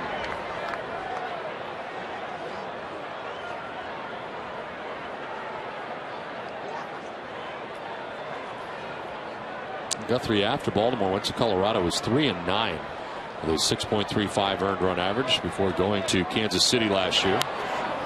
It's now his 3rd stop in the majors. He started in the big leagues in Cleveland in 2004 when he broke in, and now with his 4th major league team.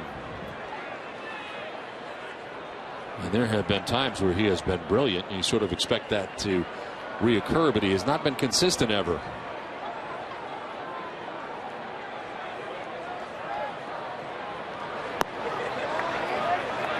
I've always been a fan of Guthrie. Watching him pitch with the Orioles, I always felt like he had very good stuff, good fastball, good breaking ball. I always thought, getting on a good team, he would be a quality pitcher for a good ball club.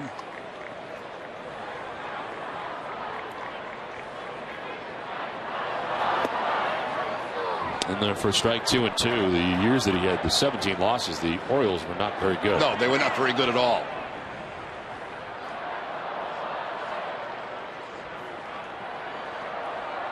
He was here for the Mother's Day Miracle, you may remember. He was about to pitch a complete game as this one is grounded down the third baseline. Moustakas fired to second base, and it's not in time. Beating it out was Nava.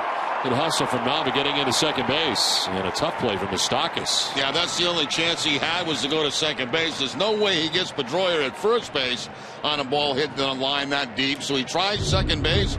Good hustle by Daniel Nava. He'll beat the play there and give the Red Sox a chance to do something here in this inning. Good hustle by Daniel Nava to beat that play at second base. And that goes as a base hit for Dustin Pedroia. His second hit of the night. Red Sox have 2 on with 1 out. And Mike Napoli has had a good night tonight. Makes the curveball and fouls it off to the right out of play. Oh, was he almost on that? That breaking ball stayed up in the zone, and Napoli with that big swing, just fouling it straight back.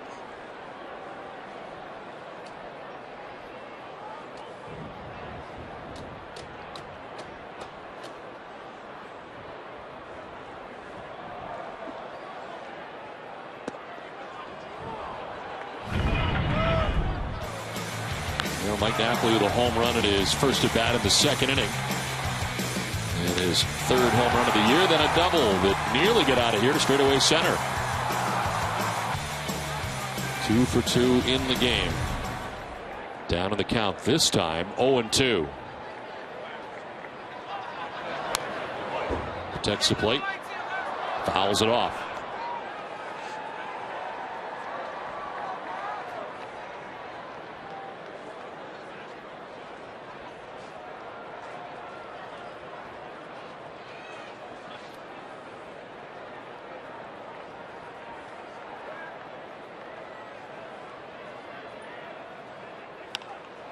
On the right field line, as this one will head back into the seats beyond Canvas Alley.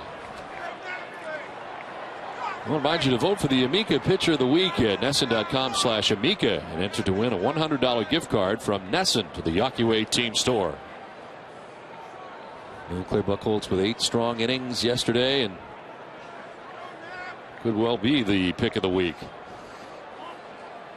Red Sox getting the victory yesterday. They dropped the day portion of the day-night doubleheader today, and tonight we see the major league debut for Alan Webster.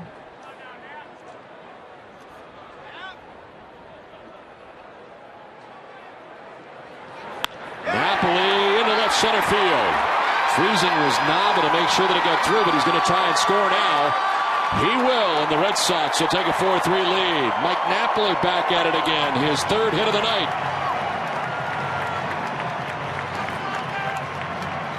And Napoli has looked totally comfortable tonight against Jeremy Guthrie.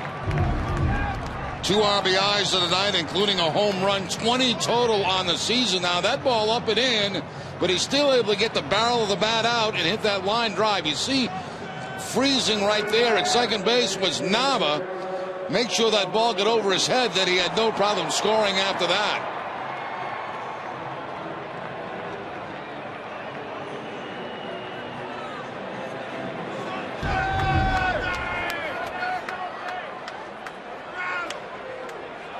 He had 6 of these last year. He's got a 3-hit game going tonight, and here's Saltalamacchia. So it gets away, and Napoli's going to try for second. He'll get there. No advance for Pedroia at third base, but good jump for Napoli to get away. Didn't get away by very much, but certainly enough. He was not found right away by Kataris, and that gives Napoli the easy route into second base.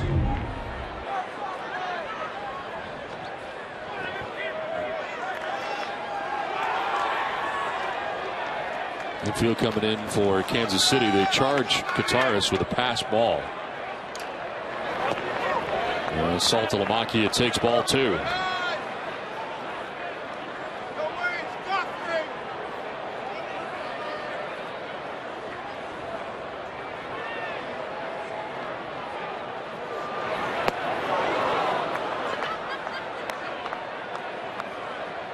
Good pitch there by Guthrie, a 2-0 changeup.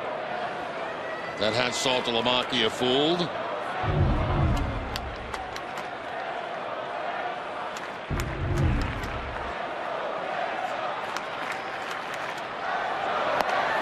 Good swing and a miss there, 2-2.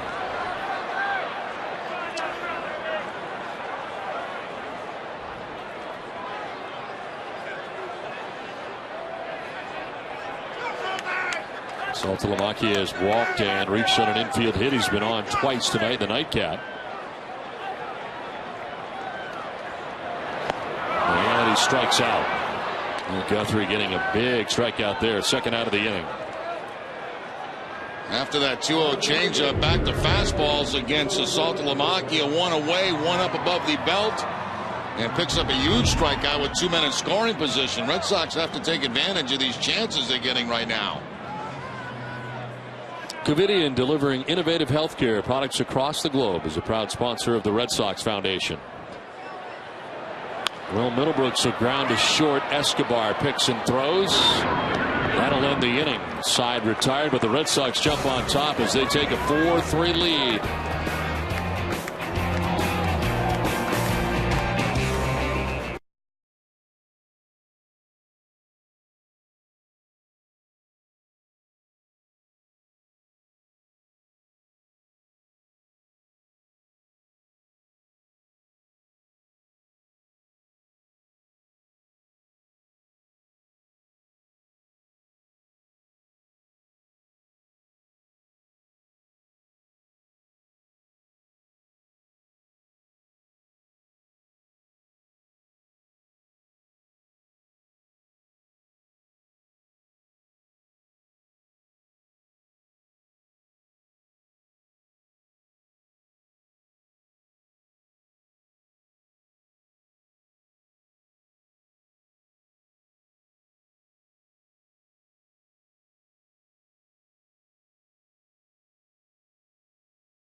Four to 3, Red Sox now have the lead as we enter the 6th inning.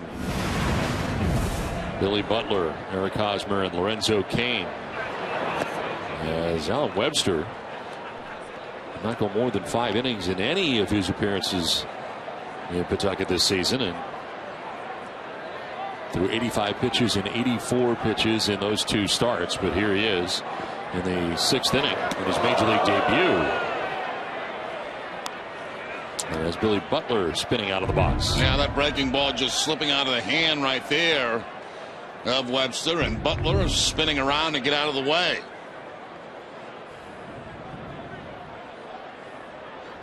'70th pitch for Webster. And Butler pops it up, foul ground, as Napoli will go as far as he can, but end up in behind the Red Sox dugout. I want to remind you to stay with NESN after the game for WB Mason Extra Innings Live. Tom Caron will anchor NESN's breakdown of game highlights, interviews, and John Farrell's post-game press conference. WB Mason Extra Innings Live. You can't go wrong when you buy right. WB Mason.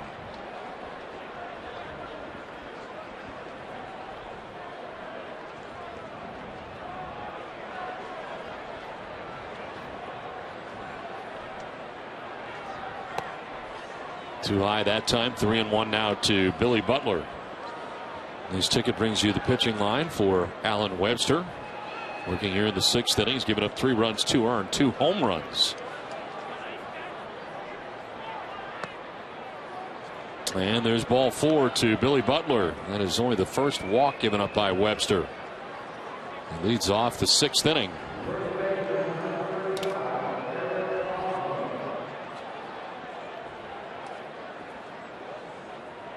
One on, nobody out. Eric Hosmer, the batter. He's 0 for 2. Struck out swinging in the first, grounded out to third base in the 4th inning.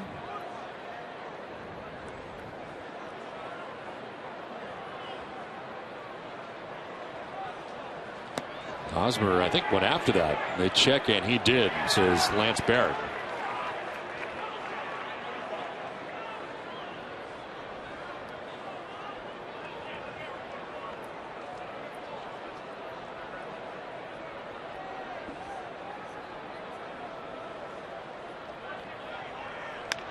Grounded towards second, could be 2. Pedroia goes to second for 1, back to first, and it's not in time.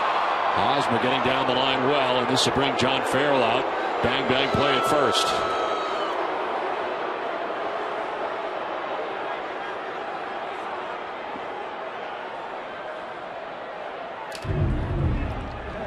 Well, Pedroia going to second base, not going after the runner, trying to get the conventional 4-6-3. And a very close play at first base. Let's see, does that foot hit the bag?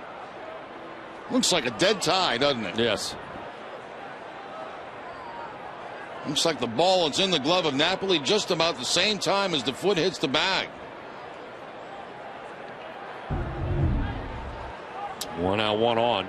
Here is Lorenzo Cain. Cain grounding out to second in the first, hit by a pitch in the 4th inning.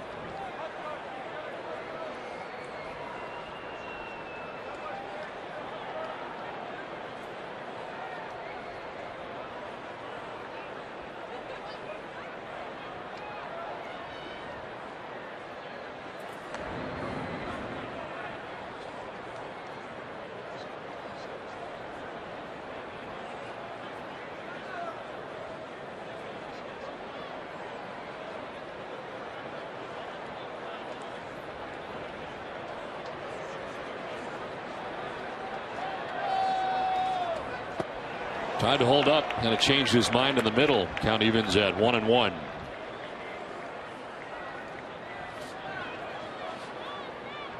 Lorenzo Cain in the first game had a double and a walk, was 1 for 3.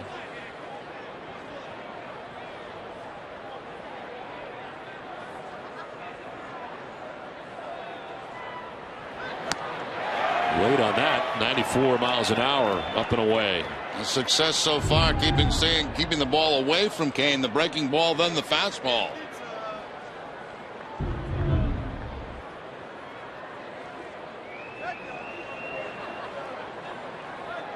Going away again. Cain fouls it off.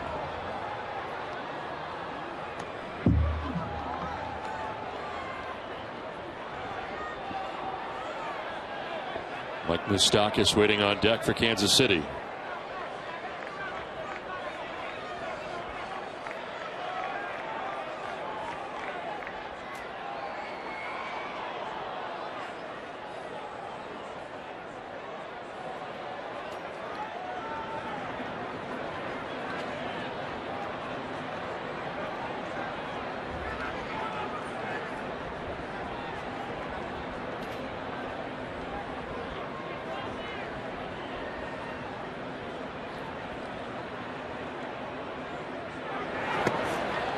He thought about it, but lays off and takes ball 2. He tried the same pitch he got him a couple of pitches ago on that breaking ball away. This time Cain is able to stay off it.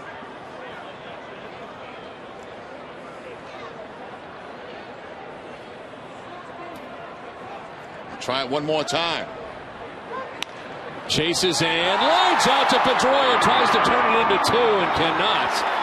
But a nice diving, sprawling catch at second base by Pedroia for out number 2. I'm going to tell you what makes that a great play, Don. You see the breaking ball, and you expect the hitter to pull the breaking ball. So infielders are leaning a little bit up the middle. See Pedroia leaning up the middle, but then the ball is shot to his left. So now he has to go back in the other direction, dive, and make the play. Great play by Pedroia.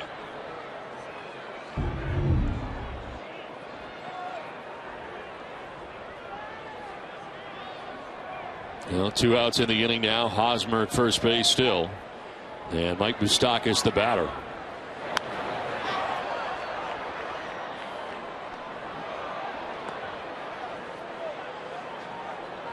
Moustakas grounded out to second base in the second inning. Flied out to right in the fourth inning.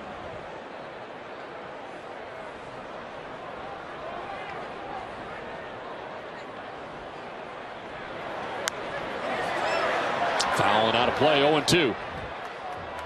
Safeco Insurance. Let's take a look at the road ahead for the Red Sox as Red Sox finishing up with this Kansas City series will welcome the Oakland A's to town for 3. Then the Houston Astros, now part of the American League, in for 4, all part of a 10-day homestand for the Red Sox. And then it is off to Toronto and Texas on the next road trip. 0-2 to Moustakas. That's high, 1-2. Say a couple of ex-Red Sox off to good starts with the Oakland Athletics, Coco Crisp and Jed Lowry.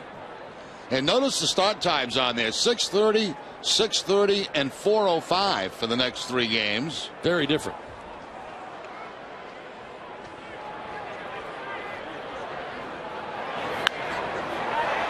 In the air to shallow right. Pedroia's out. Nave in, but it's Pedroia who makes the catch that ends the inning. 5.5 in the books. Red Sox on top by 1.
It's on top by a run as the bottom third of the Red Sox order expected in the inning. Mike Karp, David Ross, and Pedro Siriaco. Karp has been on twice a double in the second inning and on a 3-base error. There's a ground ball right side as Johnson throws out Karp for the first out of the 6th inning. Well, to support the victims and families of the Boston Marathon tragedy, CVS Pharmacy customers can make a donation to the One Fund at locations across Greater Boston through May the 4th.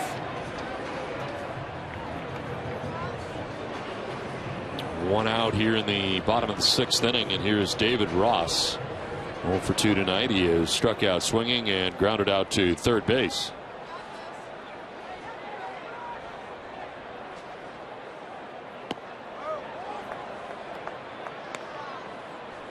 Action for Boston as Shinichi Tozawa is up. In game 1 today, we saw Clayton Mortensen and Alex Wilson come out of the pen for Dempster, went the first 7 innings. So the pen is in pretty good shape as far as who is available out there. And Wandiev is going over the outing here with Alan Webster 84 pitches, 6 innings.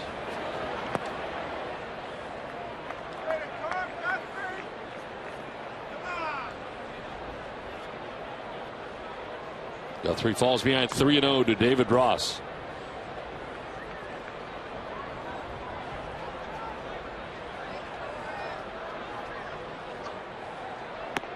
There's a strike, 3-1.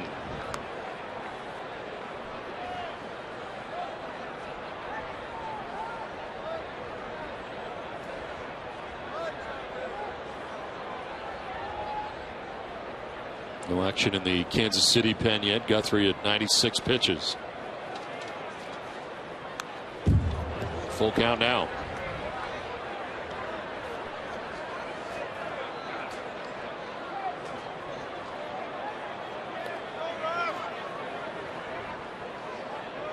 Pedro Siriaco batting out of the number 9 spot.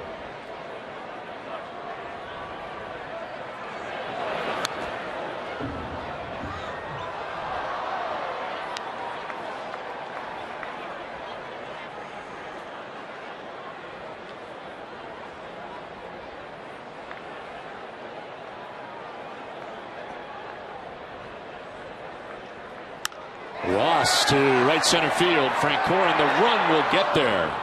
Nice running catch by Jeff Francoeur for the second out of the 6th inning. It's time now for a Toyota game break. Here's Tom Caron.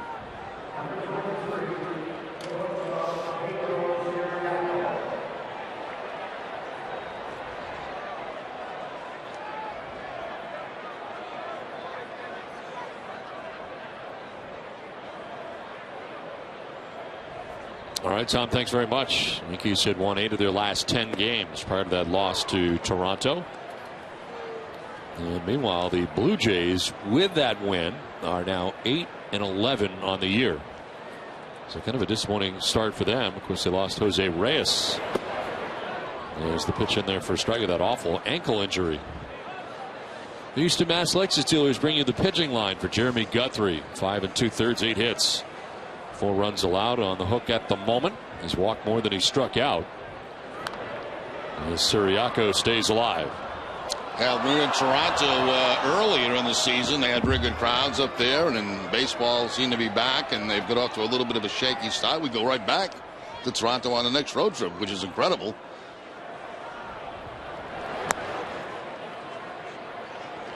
It's kind of a weird geographically set up trip. Toronto and then Texas. And then Texas. All the way down? All the way to Texas.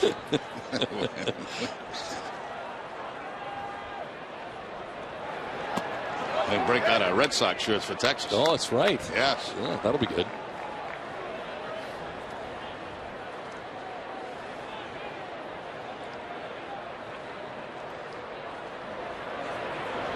Siriaco turns on this, but a foul ball. Well, it couldn't have been by very much down that left field line because there's just not that much foul territory down there. Hooking, and just foul.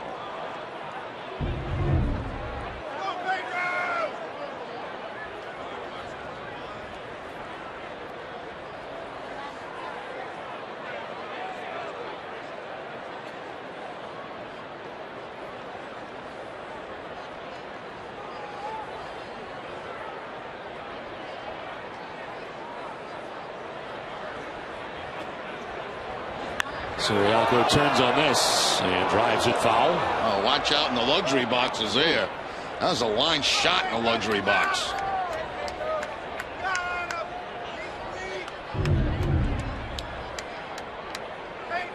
Fortunately, hit an empty seat.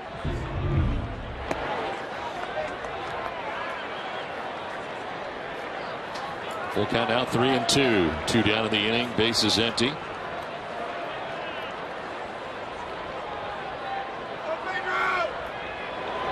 Siriaco pops it up, foul ground, but that'll get back into the crowd.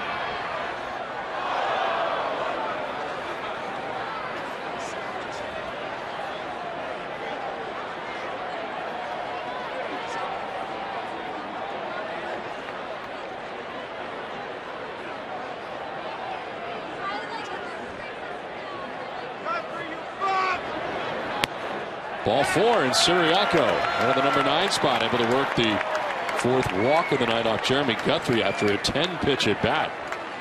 Well, we'll see now. Siriaco takes off and tries to steal. 2 outs in the inning. Try to get in a scoring position for Jacoby Ellsbury. If he is not successful, you have your leadoff man leading off the 7th. So we'll see if Siriaco tries to go. Luke Hochshaver is up in the pen. Former starter and a good one for a while for Kansas City. 2 outs. Siriaco at first base. Ellsbury the batter. He's been on twice in the nightcap. A walk in the 1st inning, a double in the 3rd. Lined out to 3rd base in the 5th.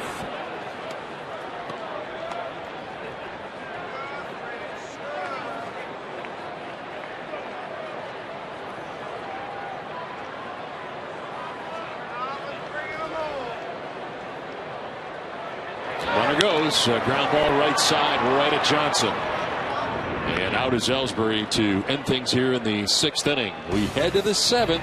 Red Sox on top by 1.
After 6 innings, his major league debut is finished, and he's got a chance for a win as he departs this game.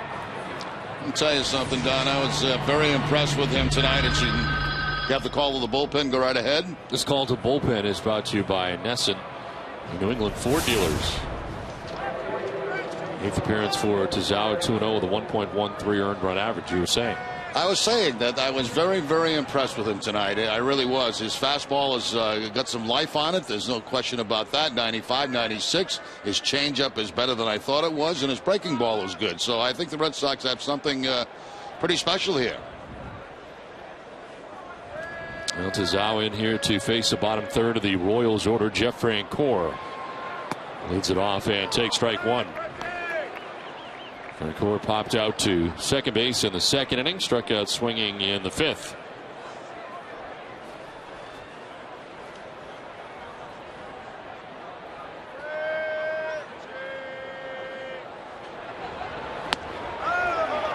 Oh, 0-2.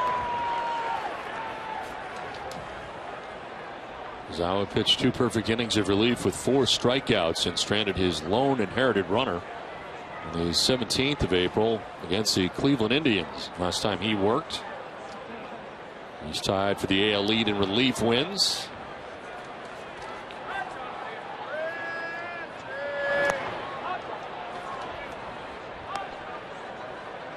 It's now his 50th career major league relief outing.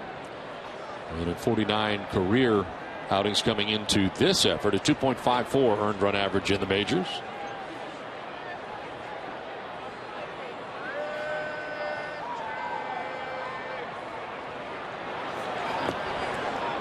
Evens at 2-2. Zawa last year with a nifty 1.43 earned run average, second best in the American League. Minimum of 40 innings pitched out of the bullpen.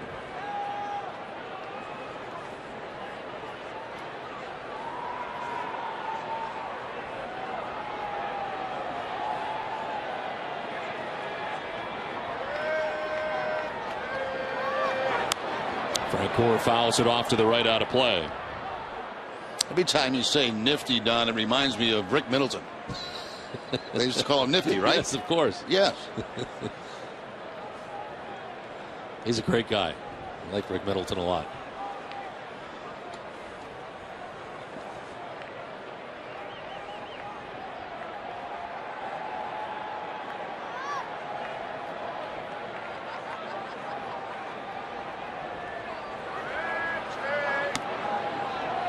Pitch up high, ball 3, full count.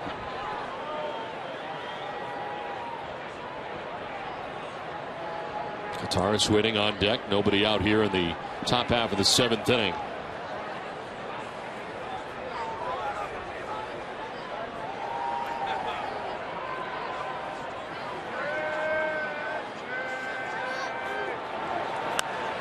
Popped up, foul ground as Ross coming back and won't have a play.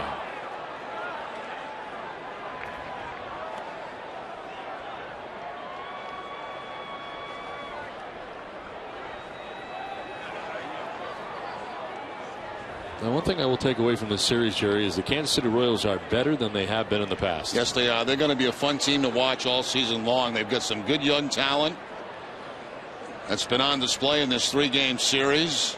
They've got other guys that are maturing into very good big league players. Very impressed with Lorenzo Cain in this series.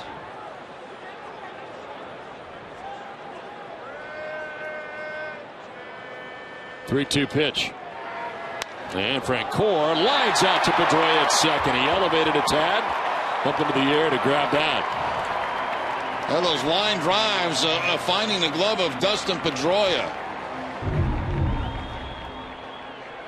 This shot slicing away from him. Up he goes, and David Ross was jumping with him. Matter of fact, Ross might have got a little bit higher than Dustin.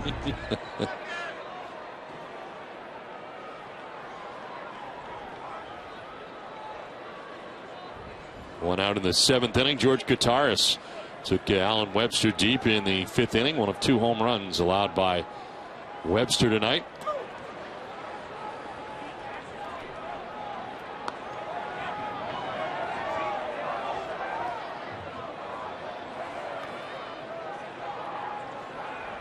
George Kataris originally coming to the Red Sox from the San Diego Padres. Deal that involved David Wells.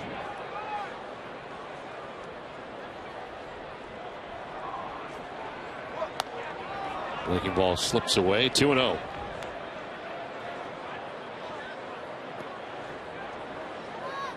Kataris taken by the Kansas City Royals, claimed off waivers from the Oakland A's, team he finished the year with last year. So he was traded at the trade deadline to the A's, part of their postseason series against Detroit. And one of the many former Red Sox who were on that Oakland A's team last year.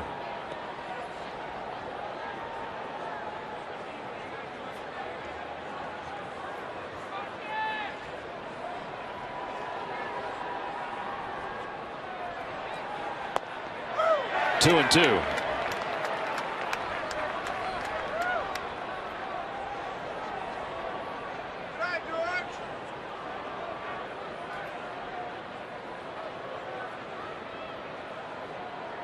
Kataris, Canadian born from Scarborough, Ontario. Now resides in Scottsdale, Arizona. Swings and misses, and Tazawa able to strike him out. First K for Tazawa, 2 down. Tazawa goes to the split-fingered fastball to pick up the strikeout. Bottom of the strike zone away. Amica Insurance is the proud sponsor of the Amica Pit Zone.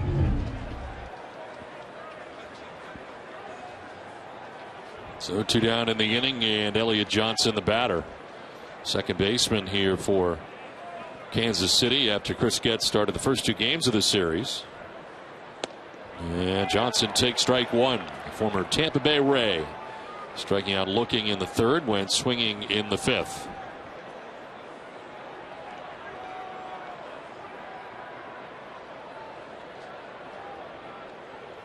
Swing and a miss. Breaking ball that time from Tazawa. A little something off the curveball that time from Tazawa. Of course, 3 pitches for him: the fastball, the curveball, and the split-fingered fastball.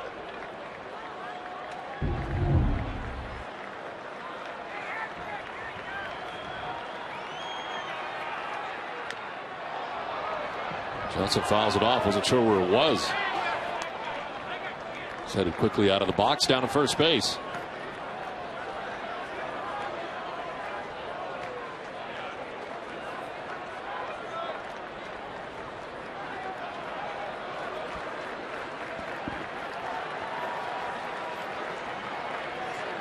No 2 from Tazawa.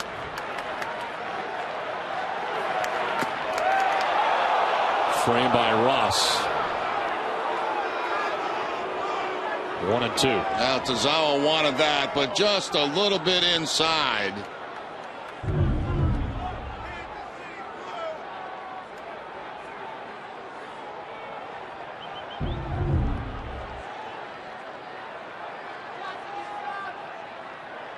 Swing and a miss. Tazawa gets him anyway. Back-to-back strikeouts for Tazawa. 7th inning stretch time. 4-3 Red Sox on top.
And solutions. For more info about this proud sponsor of the Boston Red Sox, visit fwweb.com.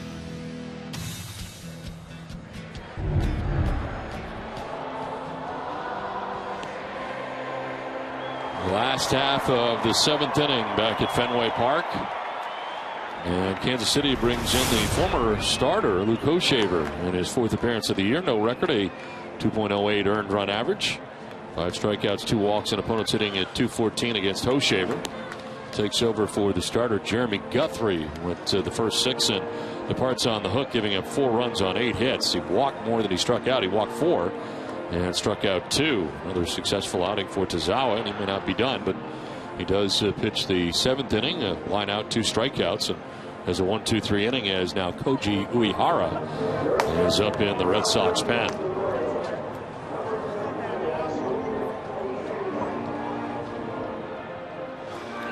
Well, the game summary is brought to you by Xfinity from Comcast. Just gave you the numbers for Guthrie, but Gordon's had a good game for Kansas City, 2 for 3. The major league debut for 23-year-old Allen Webster. Mike Napoli, a big night, 3 for 3. And Dustin Pedroia has been not only good offensively, but defensively in this game tonight. And it is Daniel Nava, Dustin Pedroia, and Mike Napoli expected to bat here in the bottom of the 7th inning.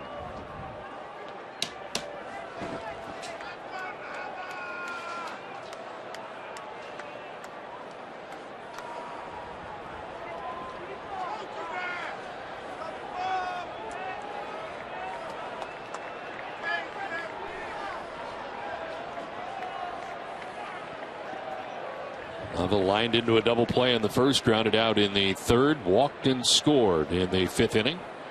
Scored the go-ahead run in the bottom of the 5th. That has the Red Sox on top 4-3. There is strike one at 94 miles an hour from Hoshaver.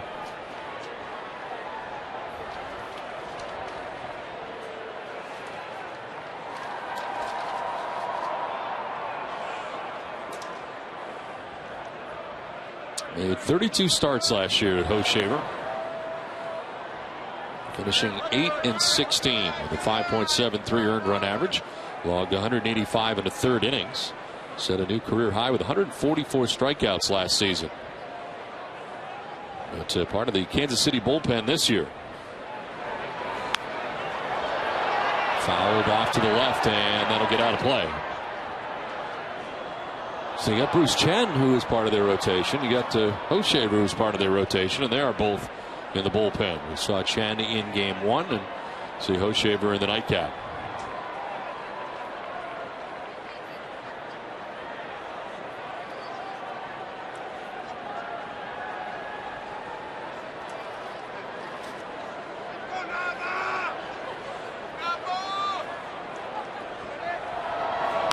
Nava to left field. Gordon coming in, and the sinking liner into the slide to make the catch. Well, Dustin Pedroia coming to the plate, but he's been involved defensively in this ball game tonight, that's for sure. Nice play going over second base. A line drive that he has to dive for, almost turns it into a double play. And another line drive. The vertical leap on that one. Well, Dustin at the plate has 2 hits and an RBI tonight. And 1 hit in the first game today, going 1 for 4. And just joining us tonight, Red Sox dropped the first game today 4-2 to Kansas City. Brought a 7-game win streak to a halt.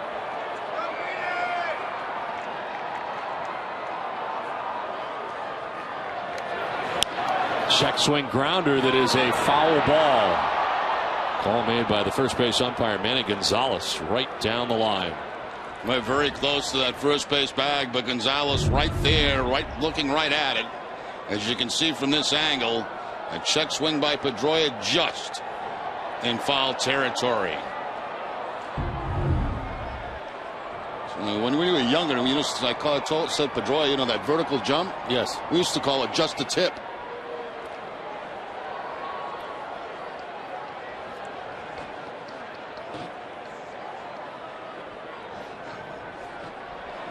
One down in the 7th inning, and Pedroia here down in the count 0-2.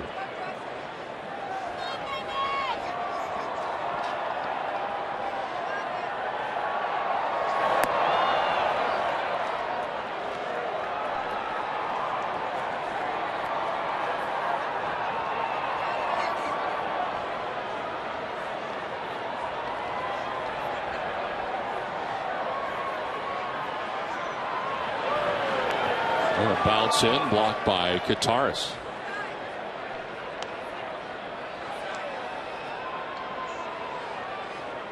Jeremy Guthrie, the starter tonight for the Kansas City Royals, departs. Hoshaver, first reliever out of the pen. Guthrie ended up throwing 111 pitches in his 6 innings. And to throw 21 in his last inning. 2-2. Look out. I don't know how that missed Pedroia. That ball was running back inside, and somehow Dustin was able to get out of the way of it.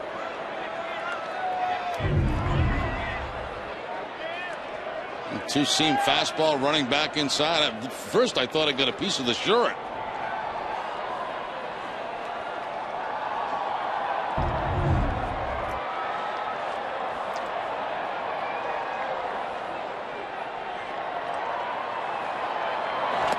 Ball 4, and Pedroia down to first base. A one-out walk, and the 5th walk given up by Royals pitching in the game tonight. We've had a lot of great tweets here tonight as we send it down to Jenny Dell. Sorry, Don, we asked fans their opinion on the pros and cons of having a doubleheader, and here's our the best tweets brought to you by AT&T. Boston fan says cons are the pitchers get tired.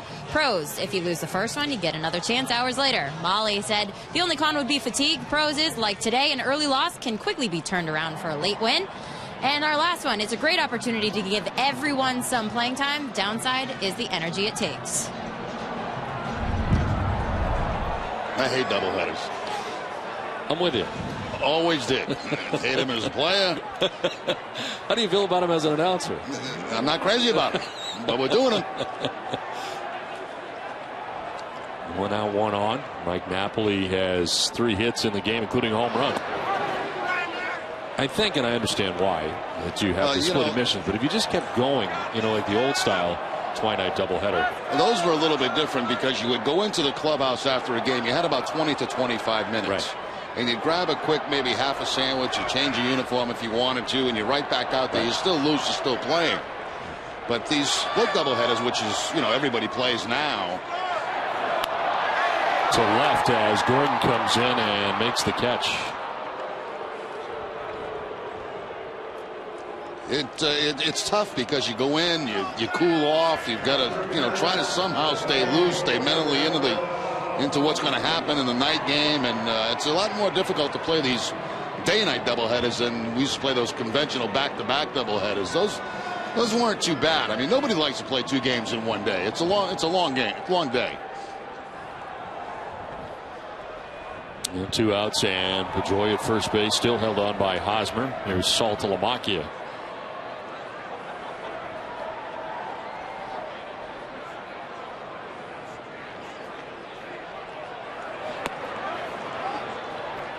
Walk for Jared in the 2nd inning. Reached on an infield hit in the 3rd, and then struck out swinging in the 5th inning. He caught game 1 today. He's the DH in the nightcap.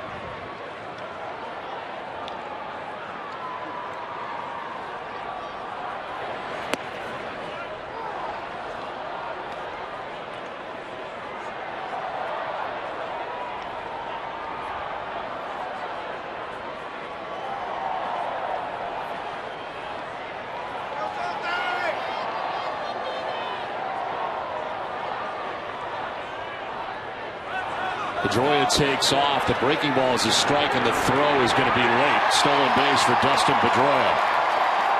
The second time he's tried tonight, and he's 1 for 2 in that category. This one a big one to get in the scoring position with 2 outs here in the 7th. Got a breaking ball and beats it fairly easily at second base. Once again in that grass. It's not the direct route to second base.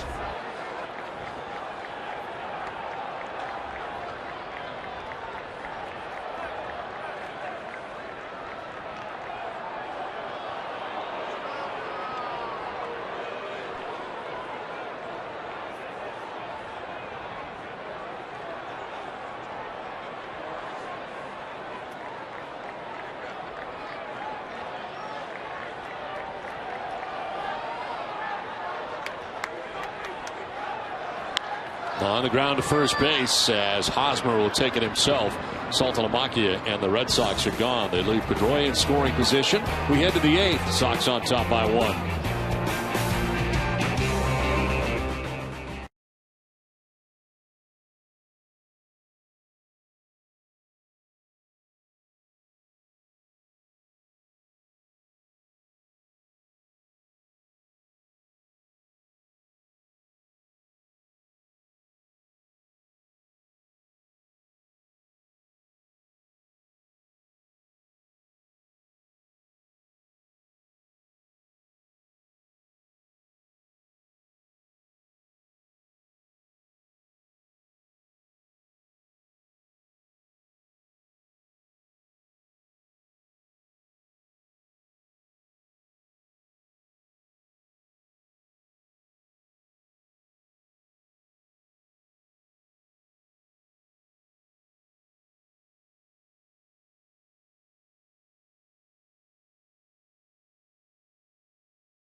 Watch the Sox and Oakland here on NESN and follow the Bruins game against Philadelphia on NESN Plus.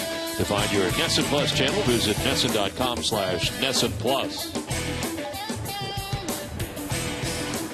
To the 8th we go. Red Sox have a 4-3 advantage, out hitting Kansas City 8-5. Both teams with an error. Koji Uehara into his 9th game in a Red Sox uniform, still without giving up a run of his own. 6 2/3, 8 strikeouts, a walk, and opponents hitting at .091 against Uehara.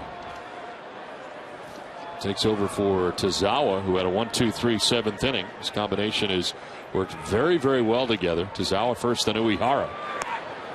And it is Alex Gordon who takes ball 1. His 4th at bat of the nightcap. 2 hits and a run driven in, including a home run in the 5th inning off Allen Webster.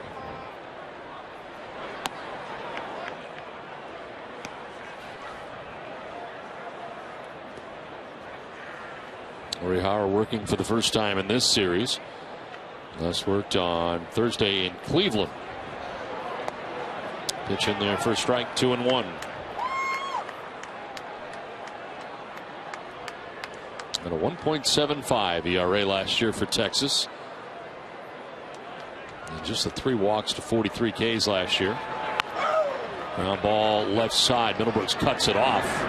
And the throw in time, literally right in front of Siriaco.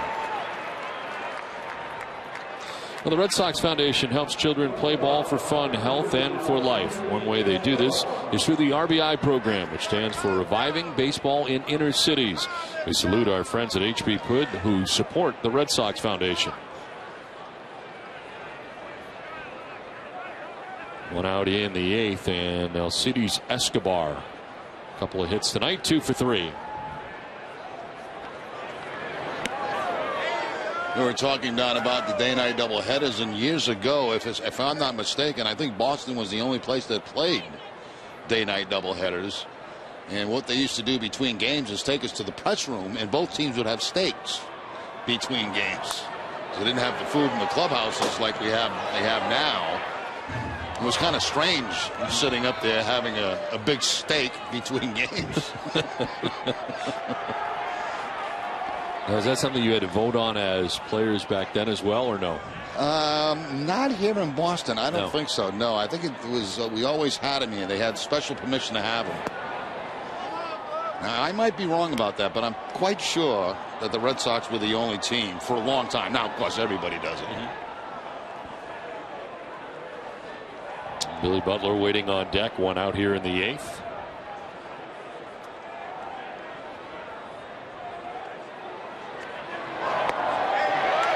Two and 2.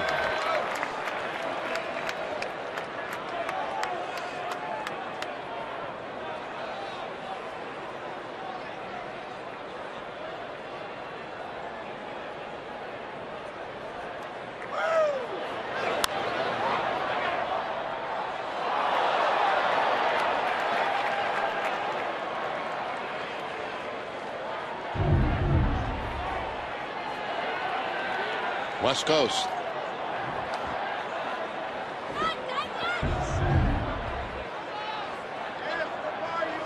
Well, a happy youngster up there as this one is in the air to shallow center field. Pedroia going way out. Ellsbury coming in and calling him off. 2 down. Send it down to Jenny. Sox fans, use a Scan app on your mobile device to know where the Sox will be all summer long. Scan the code on your TV screen and download the complete 2013 Red Sox schedule. NESN and NESN.com have made it easy for you to keep your socks on all summer long. Well, the Oakland A's will be here tomorrow, and again, make note of the start times. A little bit different here for Fenway Park. A 6:35 start time tomorrow night, and Tuesday night with a 4:05 late afternoon game on Wednesday. I would imagine those starts to get kids here. It's school week, and they're not out of school yet. So a little earlier start. Bring them to the ballpark. 0-1 is hit well to deep left center field, and this ball is gone. A home run for Billy Butler that ties this game. First run that Uehara has allowed.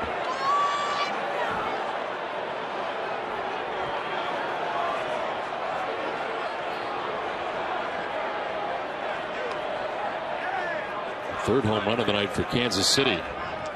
That's been the long ball tonight for Kansas City. That's hurt the Red Sox.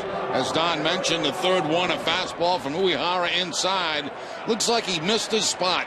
Ross was set up away. Pitch stayed middle in. And Butler with the home run. Now Hosmer takes the strike, so not part of the equation any longer is Allen Webster.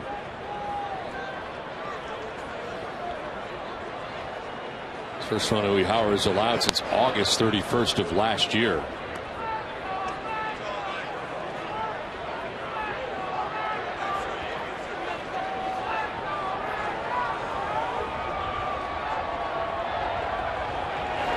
And one fouled off to the left. Action for Kansas City. They have a right-hander up in Kelvin Herrera.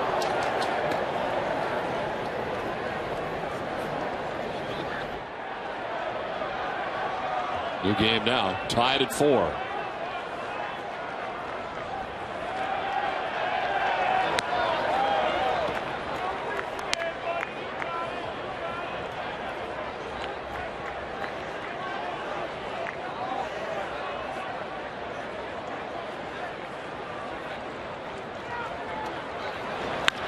On the ground into right field, a base hit. Eric Hosmer with a 2-out single, and now back-to-back hits off Uehara here in the 8th. Now this is something we're not used to with Uehara on the mound. The home run followed up by a base hit by Hosmer on a split-fingered fastball.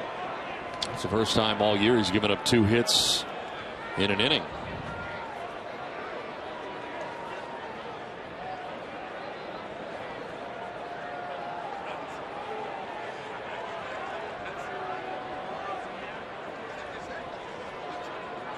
Lorenzo Cain has grounded out, been hit by a pitch and lined out.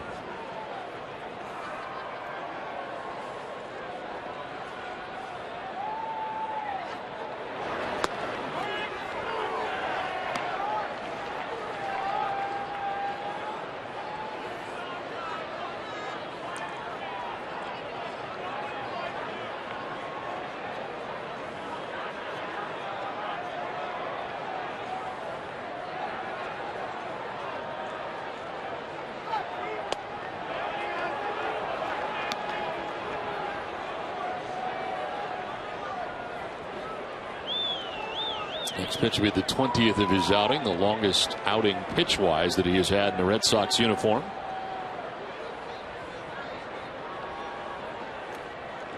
And it's a 1-1 to Cain. It's fouled off, goes down to one knee. And Cain actually losing his balance on that big swing. The ankle turned over on him.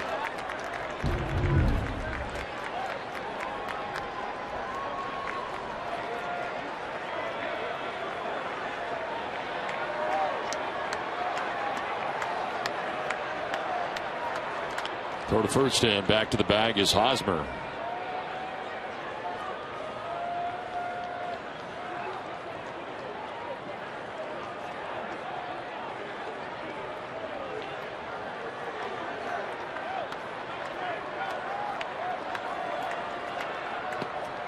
In there for strike 3 to end the inning, but Kansas City ties the score. Billy Butler's home run makes it 4 aside.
Subaru of New England, and by Sullivan Auto and Tire Centers.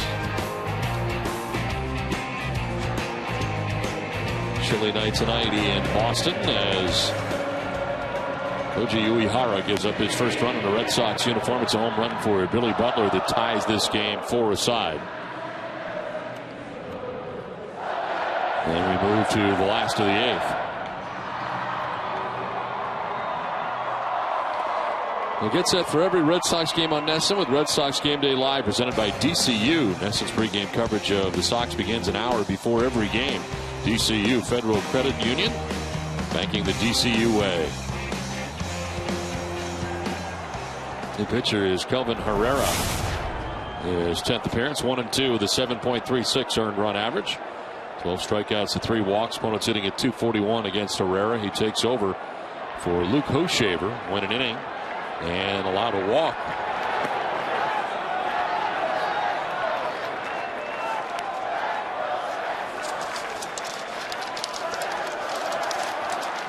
Will Middlebrooks 0 for 3 in the game.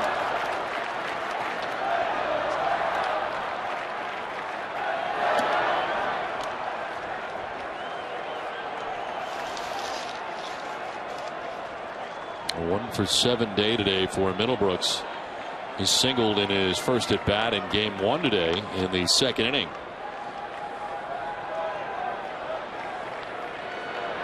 Middlebrooks with a swing and a miss. A pitch in.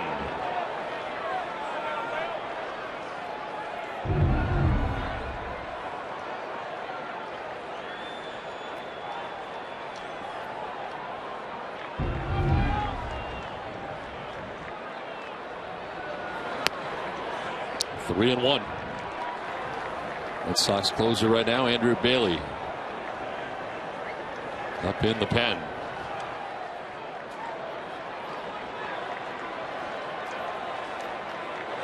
Middlebrooks on the ground to short Escobar for out number 1. Well, Beth Israel Deaconess Medical Center, the official hospital of the Boston Red Sox, never forgets that before you're a patient, you're a person. Beth Israel Deaconess, human first. Learn more at bidmc.org/human first. 1 out in the 8th, and Mike Karp 1 for 3 game with an RBI.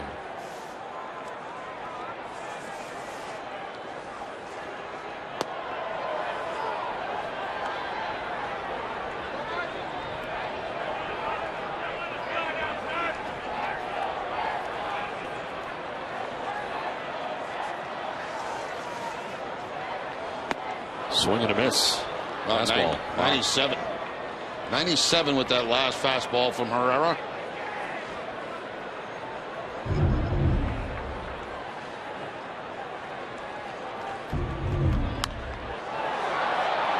Fouled off down the left field line, out of play.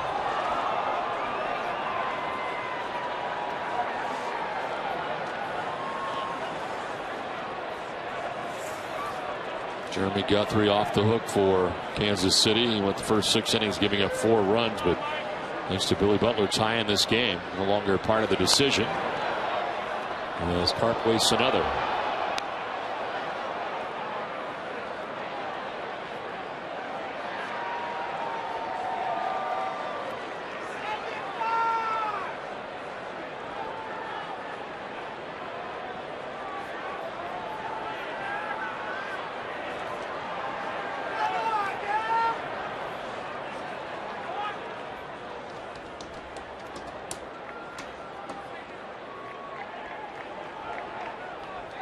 David Ross on deck. 0-2 pitch coming.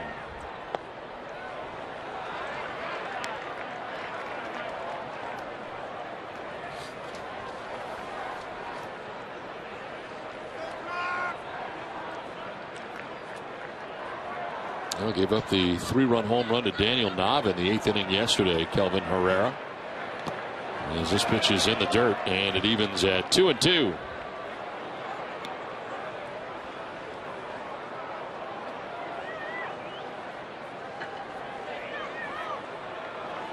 Herrera only 23 years of age.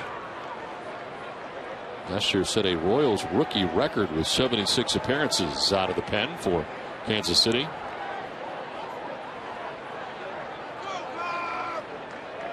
Two to Carp, and a swing and a miss strikes him out. He changes up on him, and that's the second out of the 8th. Yeah, that's tough business right there when you got to deal with a 97-mile-an-hour fastball, and then he can drop the changeup on you like that.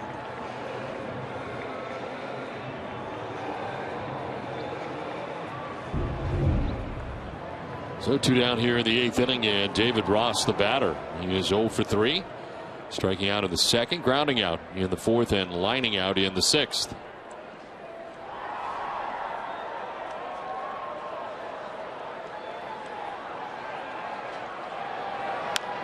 Ground ball down the first baseline, over his Hosmer to the back, and he'll take it to the bag to end the inning. We head to the 9th, 4-4 game.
Blanker Nesson's breakdown of game highlights, interviews, and John Farrell's post-game press conference. WB Mason extra innings live. You can't go wrong when you buy right. WB Mason. 4-4 game as we head to the 9th inning. And the Red Sox bring on their closer in this tie game at home. Andrew Bailey into his 10th game, 1-0. 2.16 earned run average, 3 out of 4 in save opportunities.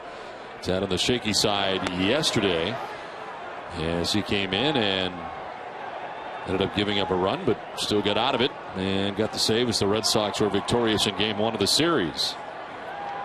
Mike Moustakas 0 for 3 in the game today. And he drives one out towards right center field. Ellsbury over quickly to make the catch for the first out of the 9th. Yesterday, Bailey had to throw 22 pitches before getting out of that jam.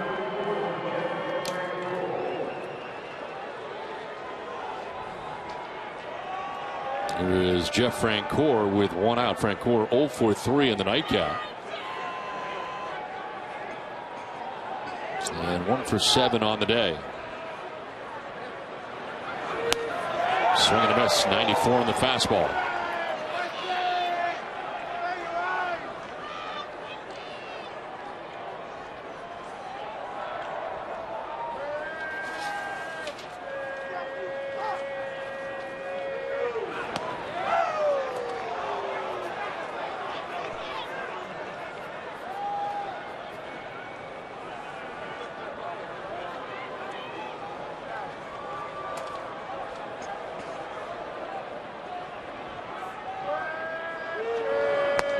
On the outside corner for strike 2.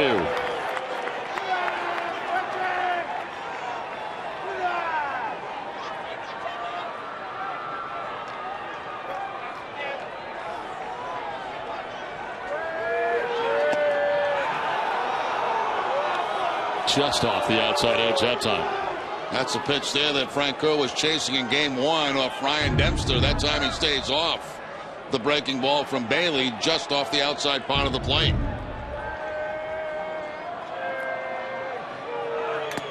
Can't lay off that and strikes out. 2 down in the 9th. Well, Bailey brings it a little close to the home plate. Francoeur with the swing, no contact.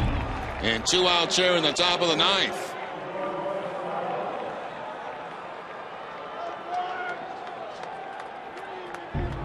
That is the 5th time today in the day-night doubleheader that Francoeur has struck out. 2 outs in the 9th, and here's George Kottaras. Home run in the 5th inning, one of the 3 for Kansas City in the game.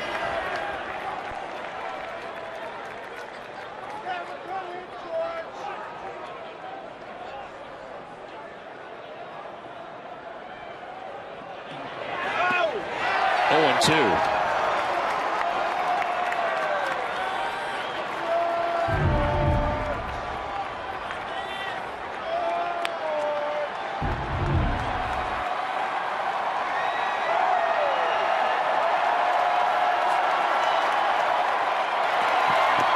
Strike 3 call. Bailey has a 1-2-3 ninth with 2 strikeouts. Some 10 pitches.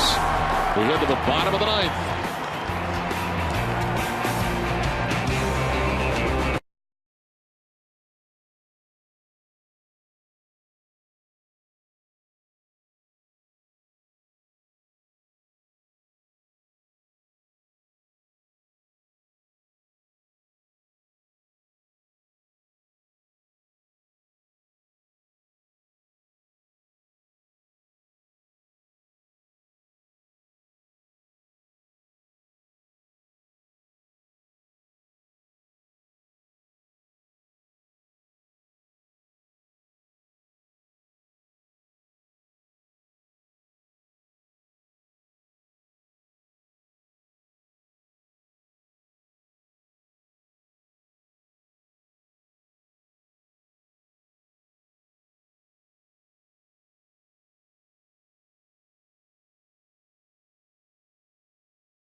Expertise and solutions. For more info about this proud sponsor of the Boston Red Sox, visit fwweb.com.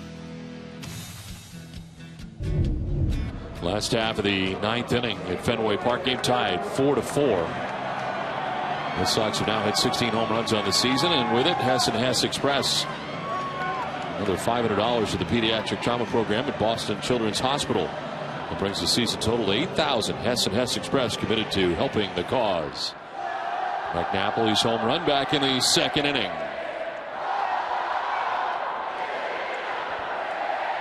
Pedro Siriaco to lead it off here in the bottom of the 9th inning.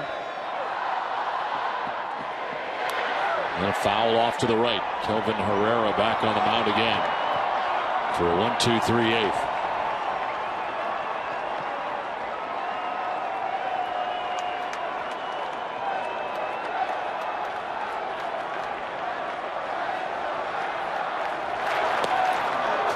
Late on that 95-mile-an-hour fastball, 0-2. Action in the Red Sox pen. The left-hander Andrew Miller is up.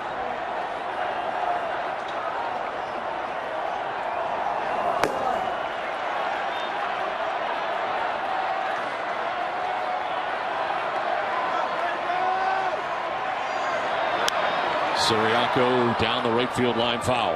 That last pitch almost touched 100 miles an hour. 99 on the radar gun. And Siriaco just fouling it off.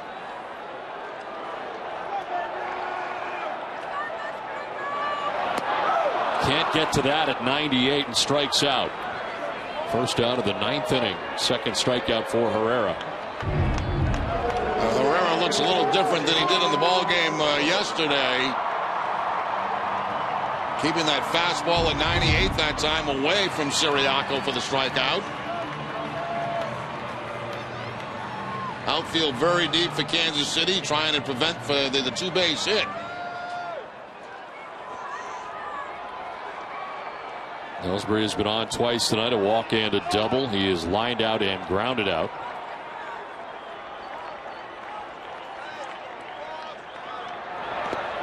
In the dirt for ball one.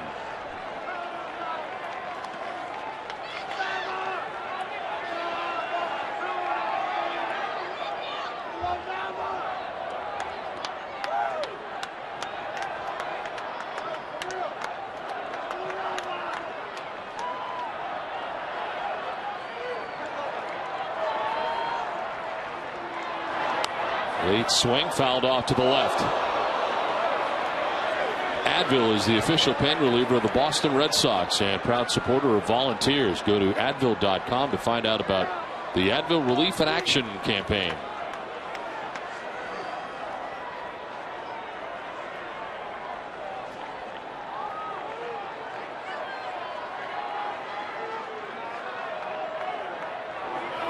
Ellsbury into right field, a base hit.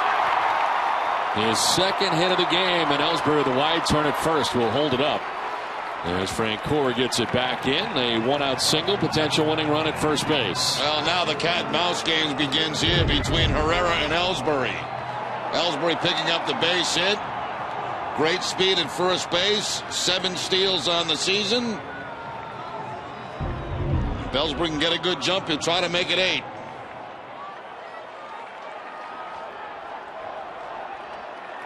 Daniel Nava, who hit the 3-run home run off Kelvin Herrera yesterday, faces him again today. And takes ball one up and away. This was dramatic yesterday as Nava's 3-run shot at the time put the Red Sox on top 4-2. They would hold on to win 4-3.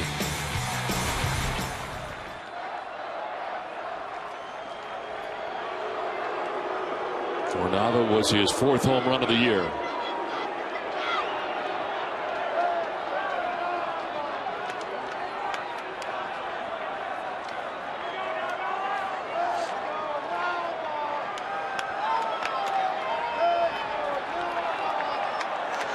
Ellsbury starts and stops as Nava takes the strike. And one thing as a base stealer you got to take into consideration is how hard this guy throws here. Fairly quick to home plate too.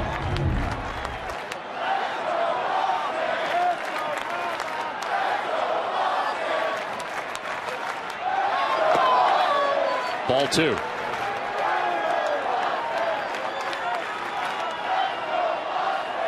Action for Kansas City. The Worcester native Tim Collins back up again. They've been up earlier in the game.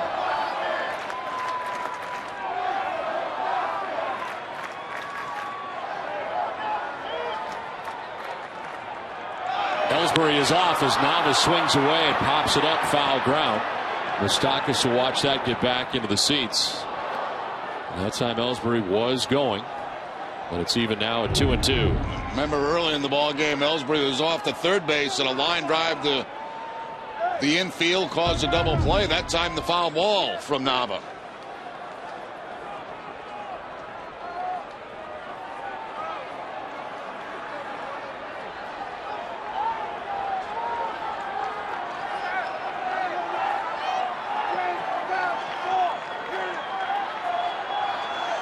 Ellsbury takes off. Nava fouls it off again.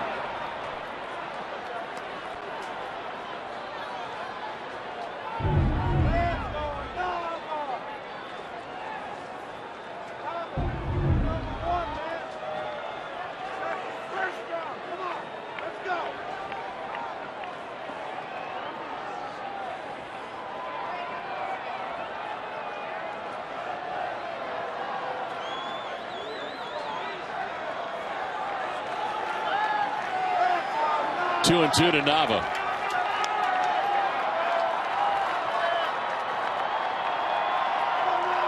Looks like he wants to change up.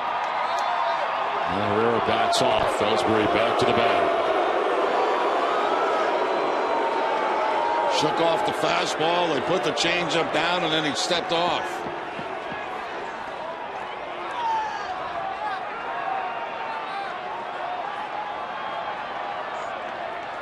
Back to the fastball.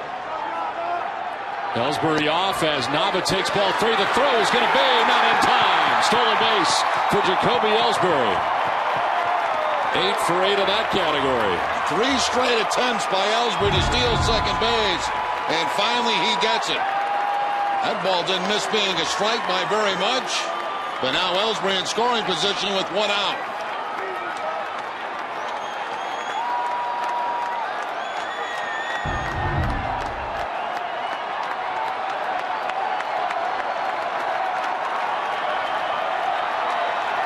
Full count to Nava.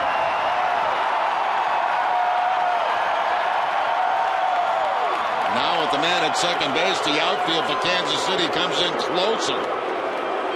They were protecting the double early in the inning. Now they're protecting that potential winning run.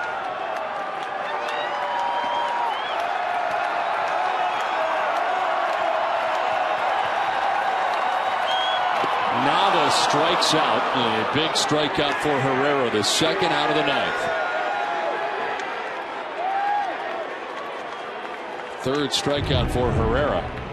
And he goes to the changeup to get Nava. Ned Yost out of the dugout to the mound. And so far, just a conversation.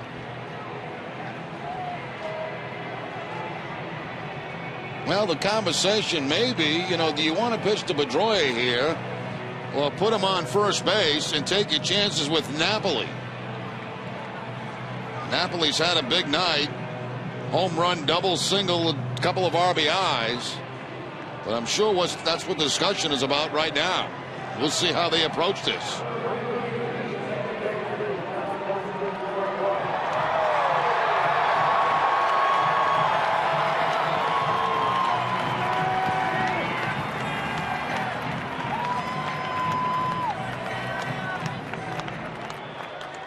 And they will put on Pedroia.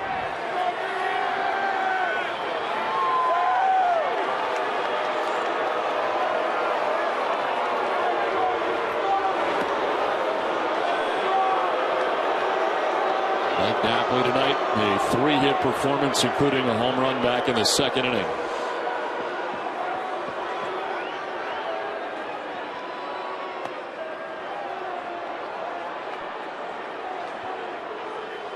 For 1 in his career against Herrera.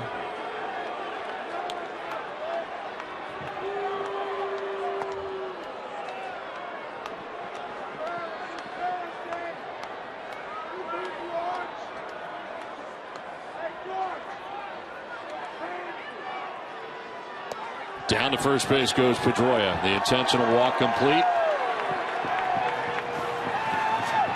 They elect to go after Napoli.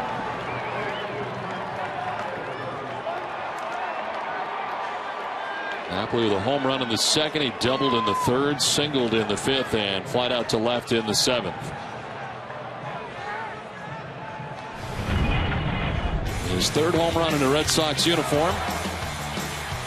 And at the time, tied the game 1-1. Now a chance to give the Red Sox a win here in the bottom of the 9th inning.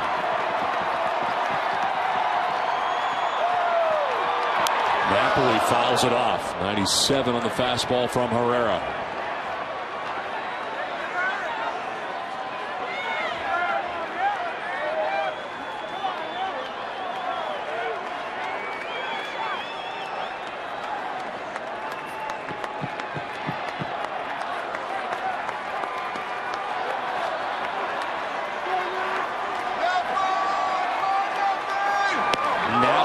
Down 0-2, and that was at 99.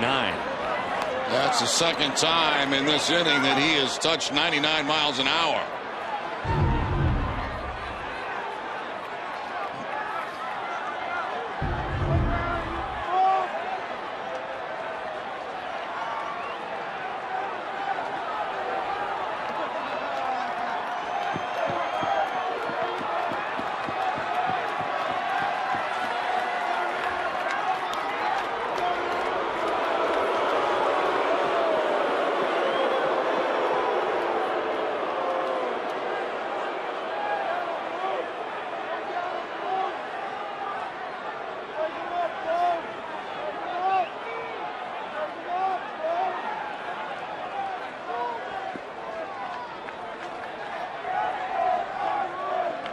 Potential winning run at second base in Jacoby Ellsbury. With 2 outs here in the 9th inning. Napoli down 0-2. Napoli hits it in the air to center field. Lorenzo Cain going back onto the track to make the catch. It ends the inning.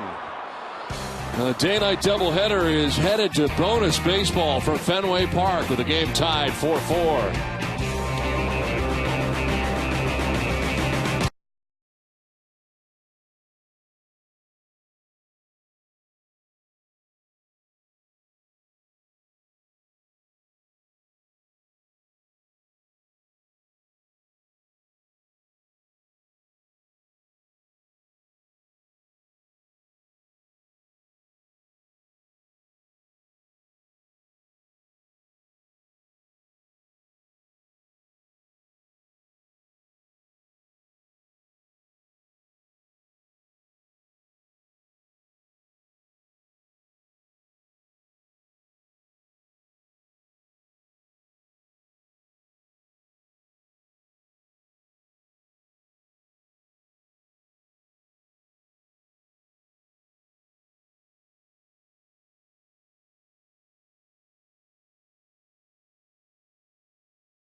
Today's ticket for great seats at the lowest prices. Ace Ticket also has your seats for all this summer's hottest concerts.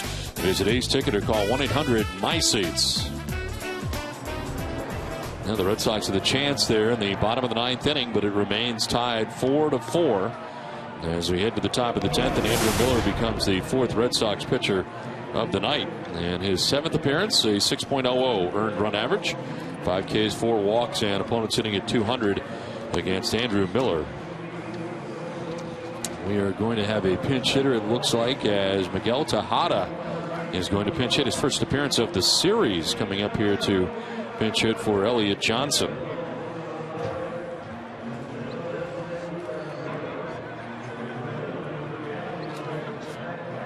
So Miller takes over for Bailey as Andrew Bailey pitched the 9th inning and 2 strikeouts. And now Andrew Miller into the game.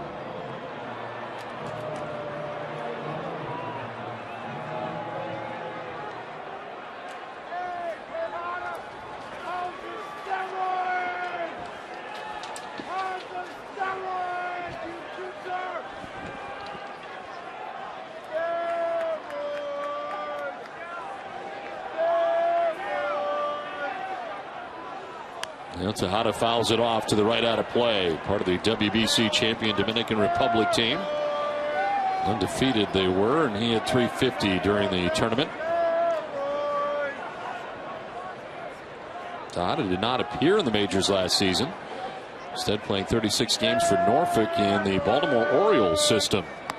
The 1 pitch is outside. 2002 AL MVP. Career 285 hitter, 304 home runs in his career.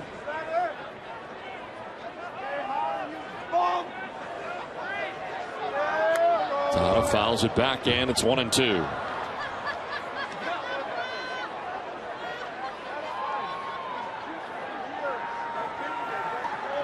Working in the big leagues with the A's, 97 through 2003. With the Orioles, 04 through 07, but also in 2010. Houston 08-09, Padres in 2010, and the Giants in 2011. Tejada fouls off another.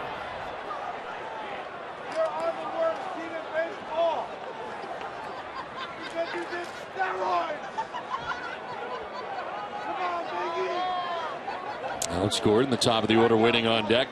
And Alcides Escobar expected in the 10th.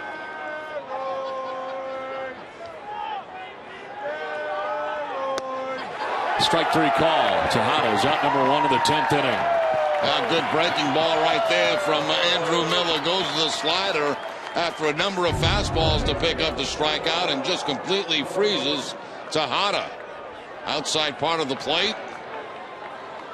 That number 9 spot has struck out 4 times tonight for the Kansas City Royals. 1 out for Alex Gordon. Double in the first. He homered in the 5th. His first home run of the year.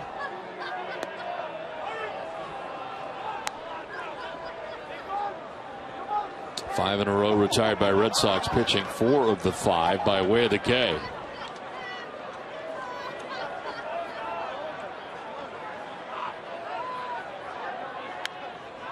Popped up foul, out of play.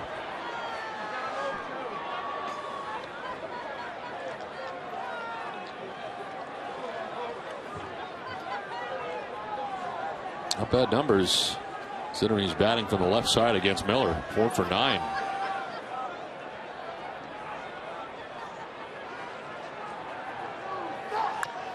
Under foul to the Red Sox dugout. 1-2.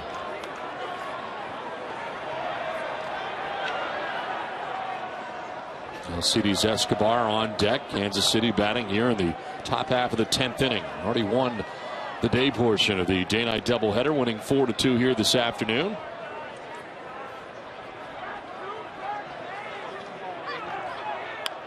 Gordon will foul it off.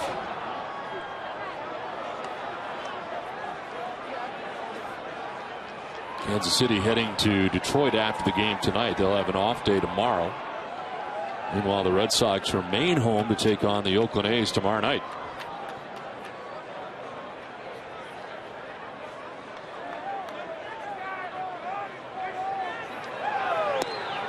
Two and two.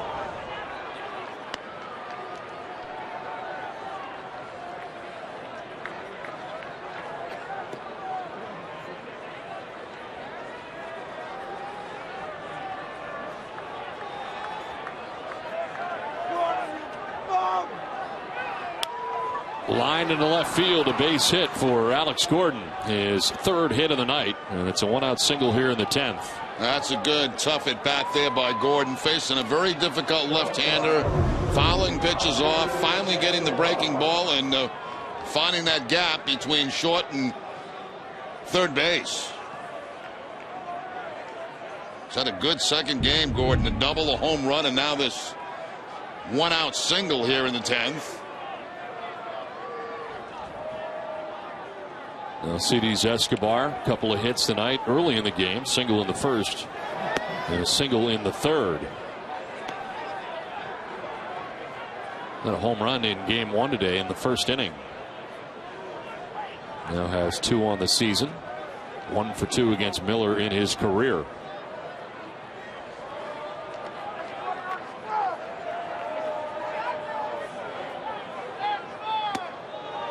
Inside, 2-0.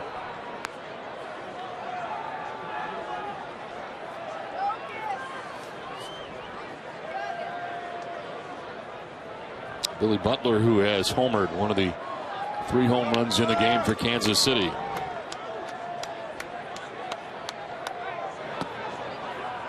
Three and 0.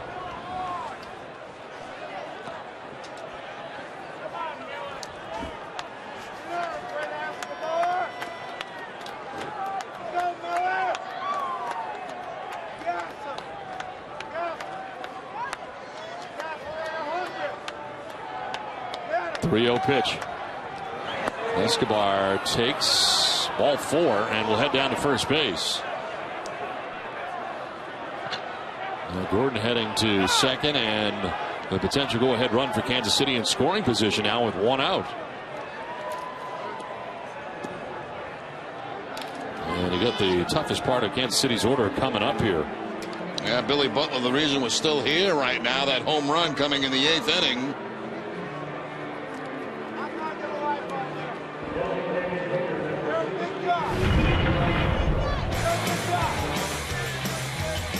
And the first run allowed by Koji Uehara in the Red Sox uniform, Billy Butler.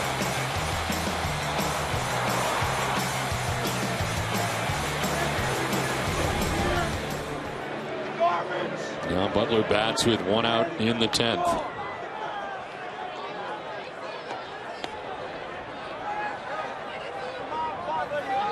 Gordon at first, Escobar, or Gordon at second, Escobar at first.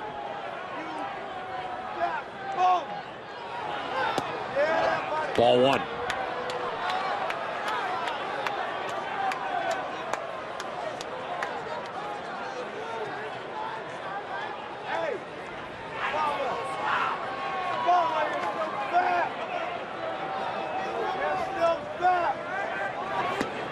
That's a strike, 1-1.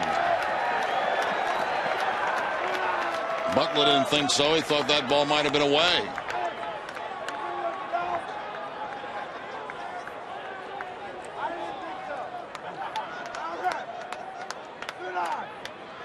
Miller bluffing off the backside of the mound.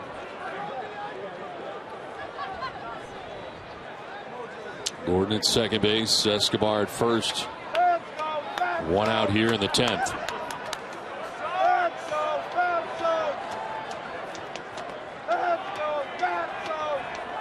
Butler fights it off, foul, 1-2. Yeah, Butler on that swing was thinking about the 3-run home run too. Got a fastball middle in.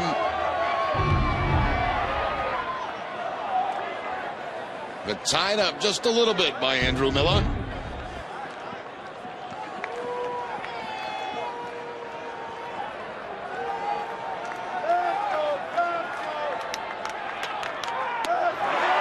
Wow, close pitch. Outside, 2-2.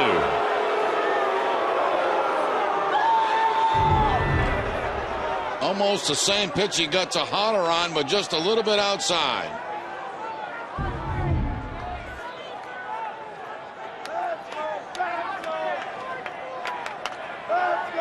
Butler strikes out Miller with a big K, 2 down in the 10th. Right back to the breaking ball for Andrew Miller to pick up the strikeout. Just missed the outside part of the plate on the previous pitch. Then the breaking ball down and in on Butler.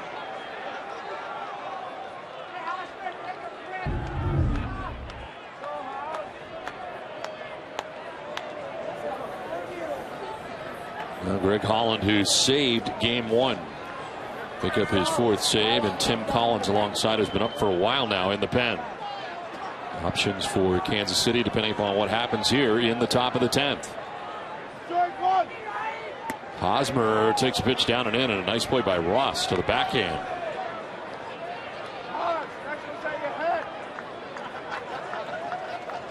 Hosmer singled his last time up, a 1-for-4 game, after having 2 hits earlier today in game 1.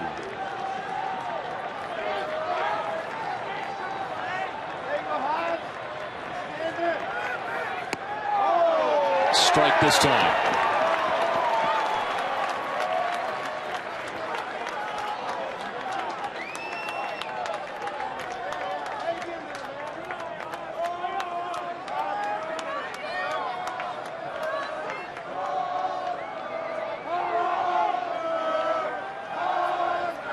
Hosmer, it's a ground ball left side. Siriaco dives and will now getting back to third base is Gordon. He saves the run right there by diving to get that baseball. Well, that's what you're supposed to do as an infielder. Get down, get dirty, keep that ball from getting into the outfield. Ball goes into the outfield.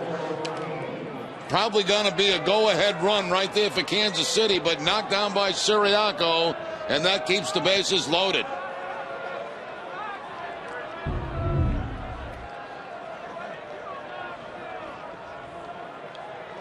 Now Lorenzo Cain coming up. 0-for-3, hit by a pitch in the 4th inning. This guy scares me. He's been too quiet in this game.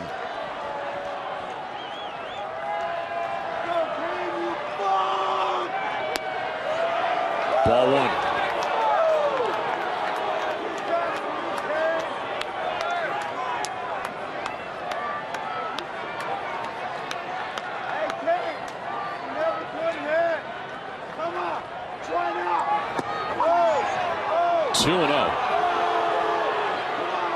And no place to put Lorenzo Cain now. The base is loaded for Kansas City.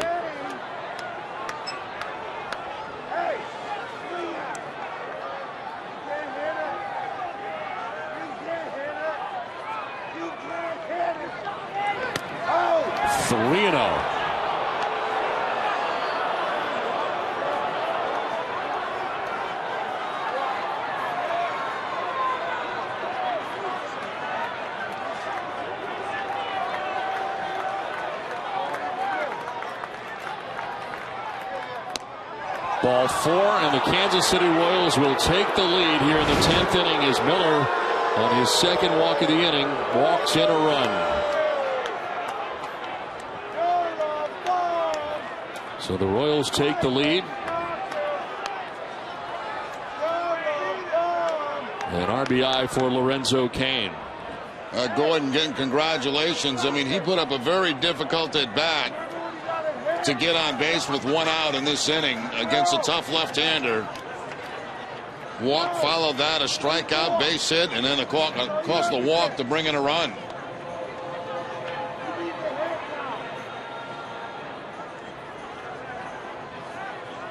Bases reloaded now, and Mike Moustakas is going to be coming up.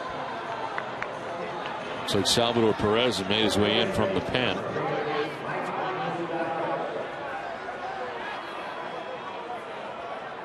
He caught game 1 here today. Strike 1. Red Sox in the bottom of the 10th. There's Salton, Lamakia, Middlebrooks, and Karp expected. David Ortiz is available on the bench. 0-1 is right side. Napoli will need Miller to cover. He does for the out. That ends the inning, but Kansas City takes a 1-run lead to the bottom of the 10th inning.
The bottom of the 10th inning now, and some changes for Kansas City. Chris Getz, who started the first game and the first 2 games of this series, takes over at second base for Elliott Johnson.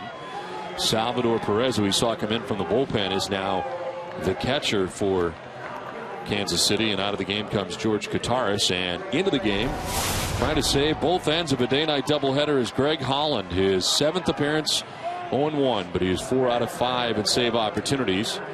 And in the first game for Holland, he came in and faced 3 batters, Middlebrooks, Drew, and Gomes, and struck out Middlebrooks and Drew before he got Gomes to fly out. Miller is on the hook now after the bases loaded walk.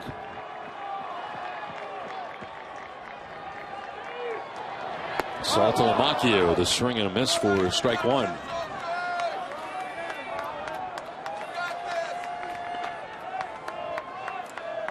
Kelvin Herrera, at the moment, the pitcher of record for Kansas City.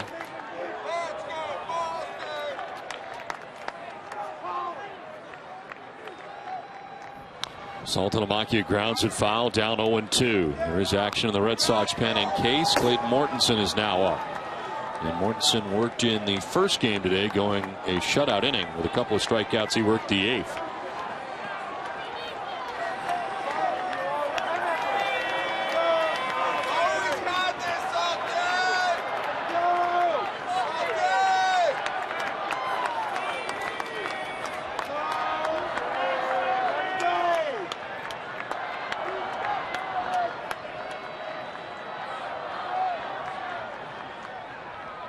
Swing and a miss, and Saltalamacchia strikes out to begin the bottom of the 10th inning. Holland gets him, man. Today for Holland, the 2 games combined, that's 3 strikeouts out of 4 batters he's faced. That looked like a cut fastball or a slider that time to Saltalamacchia, so a mixture of pitches that time to get Salty. Well, Will Middlebrooks 0 for 4 in the nightcap.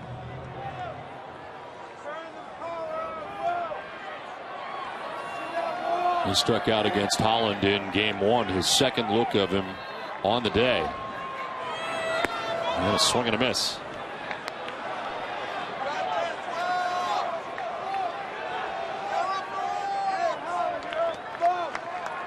Mike Carp on deck. 1 out in the 10th. Strike 2.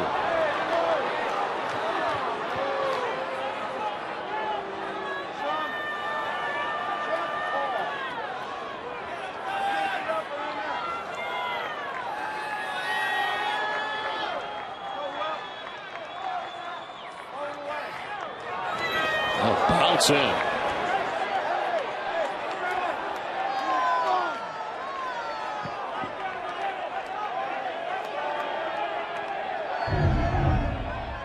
This ball was thrown about 56 feet. That's Perez, and gets a home plate umpire, Tony Randazzo. Yeah, a little bit of both. Off the thigh and off the shoulder.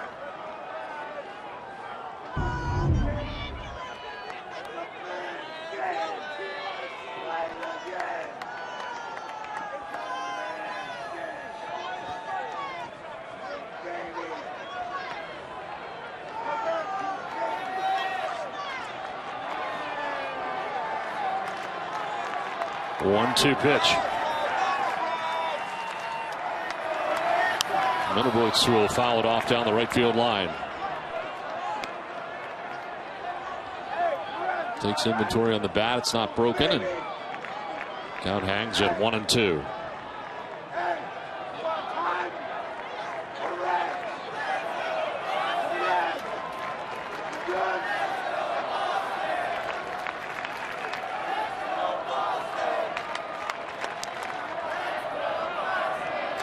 Middlebrooks fouls it back. 95 on the fastball from Holland.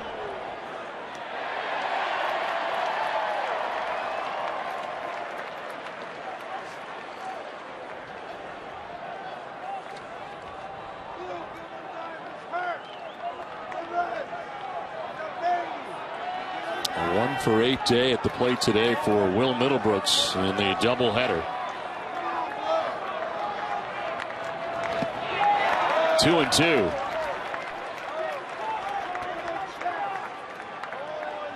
Well, the fastball has been good. The breaking ball has been a little suspect here for Holland.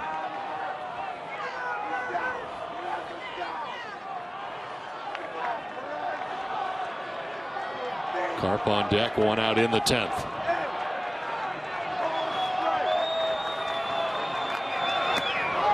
Low and away, full count. Tried that slider again, Don, and missed badly away. The 8th pitch of the at-bat coming up.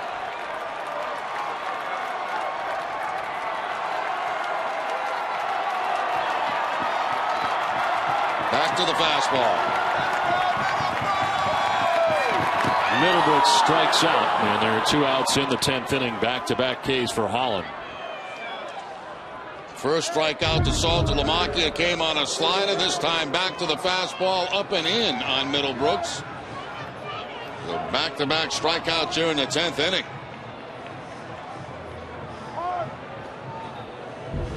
Two down for Mike Carp.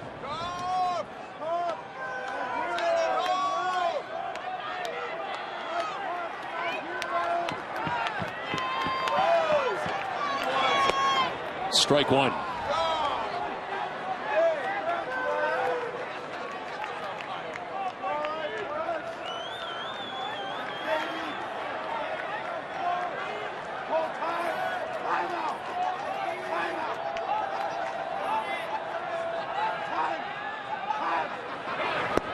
Strike 2.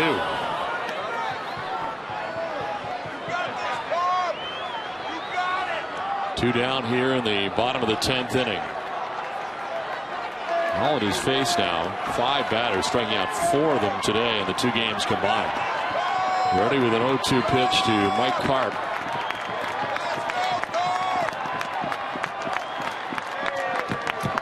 Karp strikes out, and the Kansas City Royals sweep both ends of a day-night doubleheader from the Red Sox, and they take this 3-game series 2 games to 3.